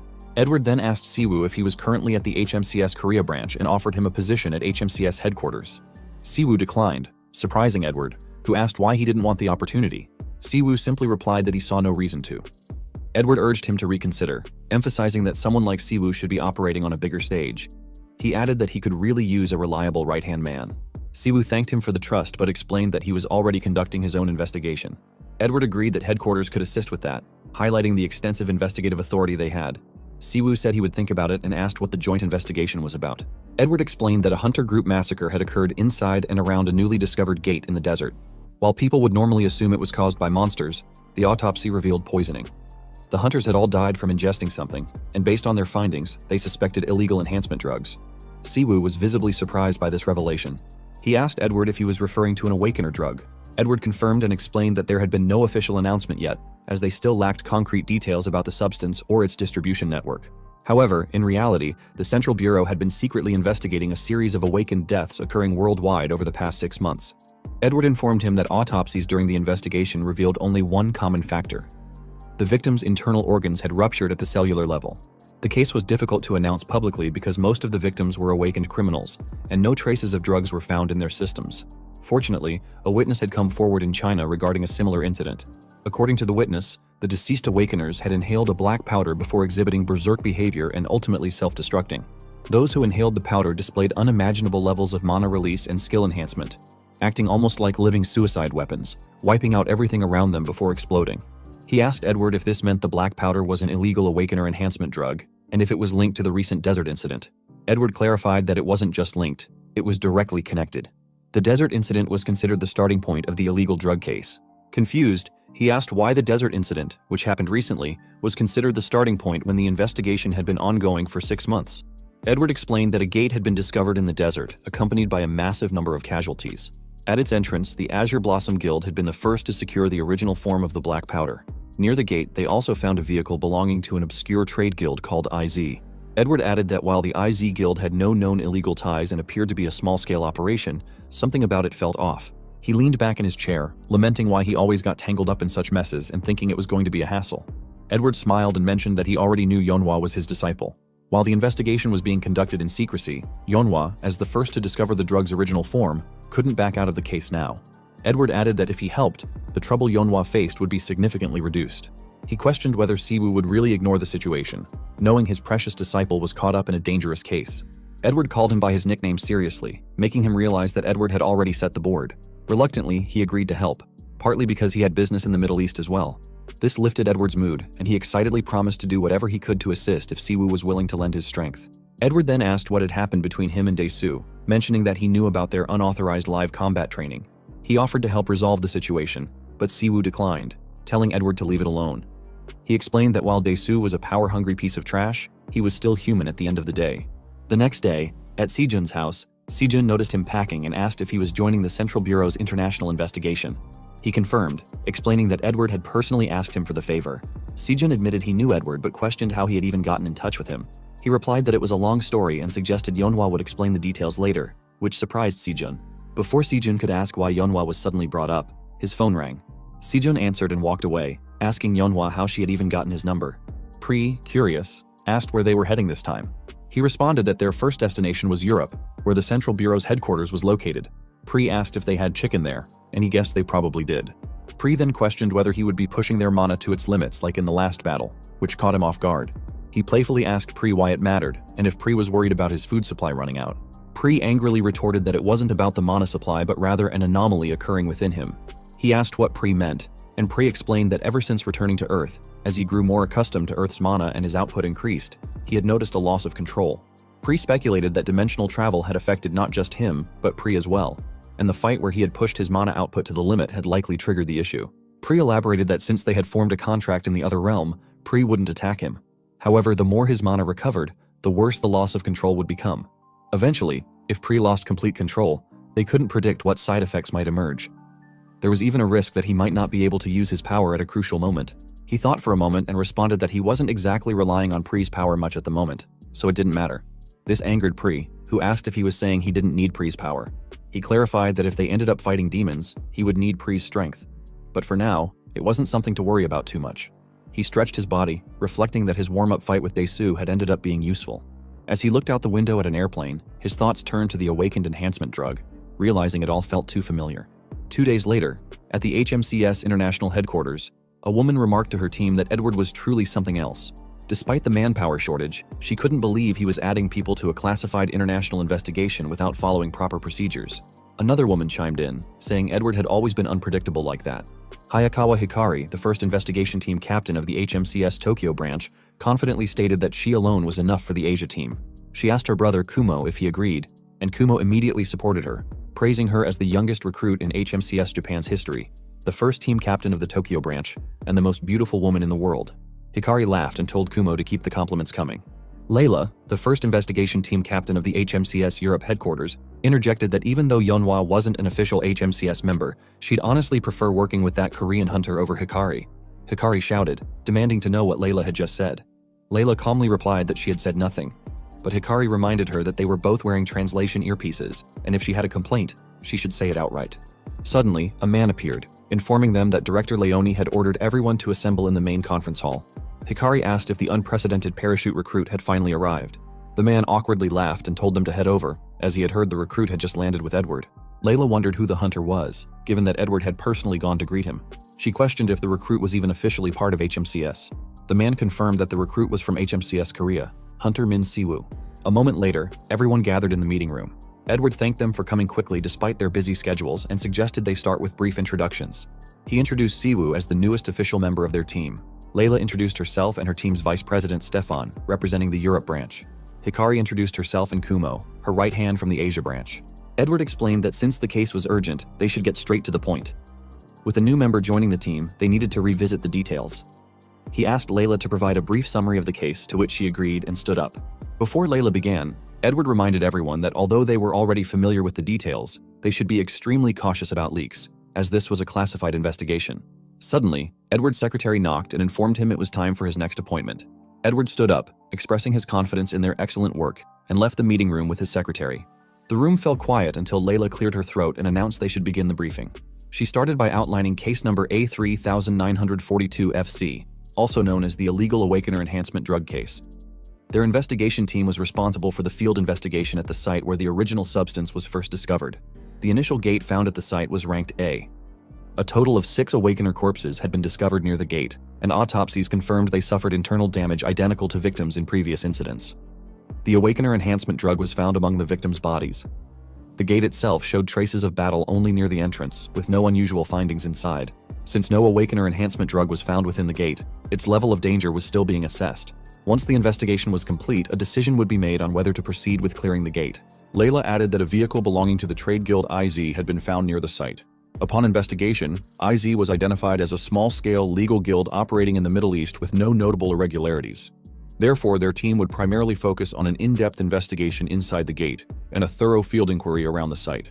After finishing her briefing, Layla asked if there were any questions. He mentioned that he had already heard the details, so he didn't have questions about the case itself. However, he asked if there was any information on demonic beings or half-demons. Layla was confused and asked if he was suggesting they were involved in the case. He clarified that he wasn't implying a direct connection, but thought it was worth asking just in case. He explained that if the drug was purely man-made, tracking its origin wouldn't have been so difficult. If it was created using skills, a tracking-type awakener would have detected it much earlier. This made the trade guild suspicious, and he wanted to know if there was any information about IZ Guild from past cases. Hikari interrupted, expressing her confusion and questioning why he was bringing up unrelated matters. He calmly responded that whether it was related or not could only be determined after investigating. He explained that he had brought it up because of some information he had come across. This further irritated Hikari, who arrogantly questioned how a mere hunter from the Korea branch, who had been inserted into the investigation midway, could know information that even the headquarters hadn't mentioned. She added that it was laughable. Hikari continued her tirade, questioning whether the headquarters would have already addressed the issue if it were truly an important clue. She pointed out that he wasn't part of the alliance, nor a known ranker hunter, making it ridiculous that someone like him had been parachuted into an international investigation. Now, he was suddenly claiming demonic beings might be involved, which only added to her frustration. Hikari angrily reminded him that humans and demonic beings had been in cooperative relations for over 10 years, and dragging outdated racial biases into the investigation was unacceptable. She demanded to know who he thought he was to make such claims. He remained silent, not responding to a single word. Layla shouted at Hikari to stop, and Stefan intervened, urging everyone to calm down.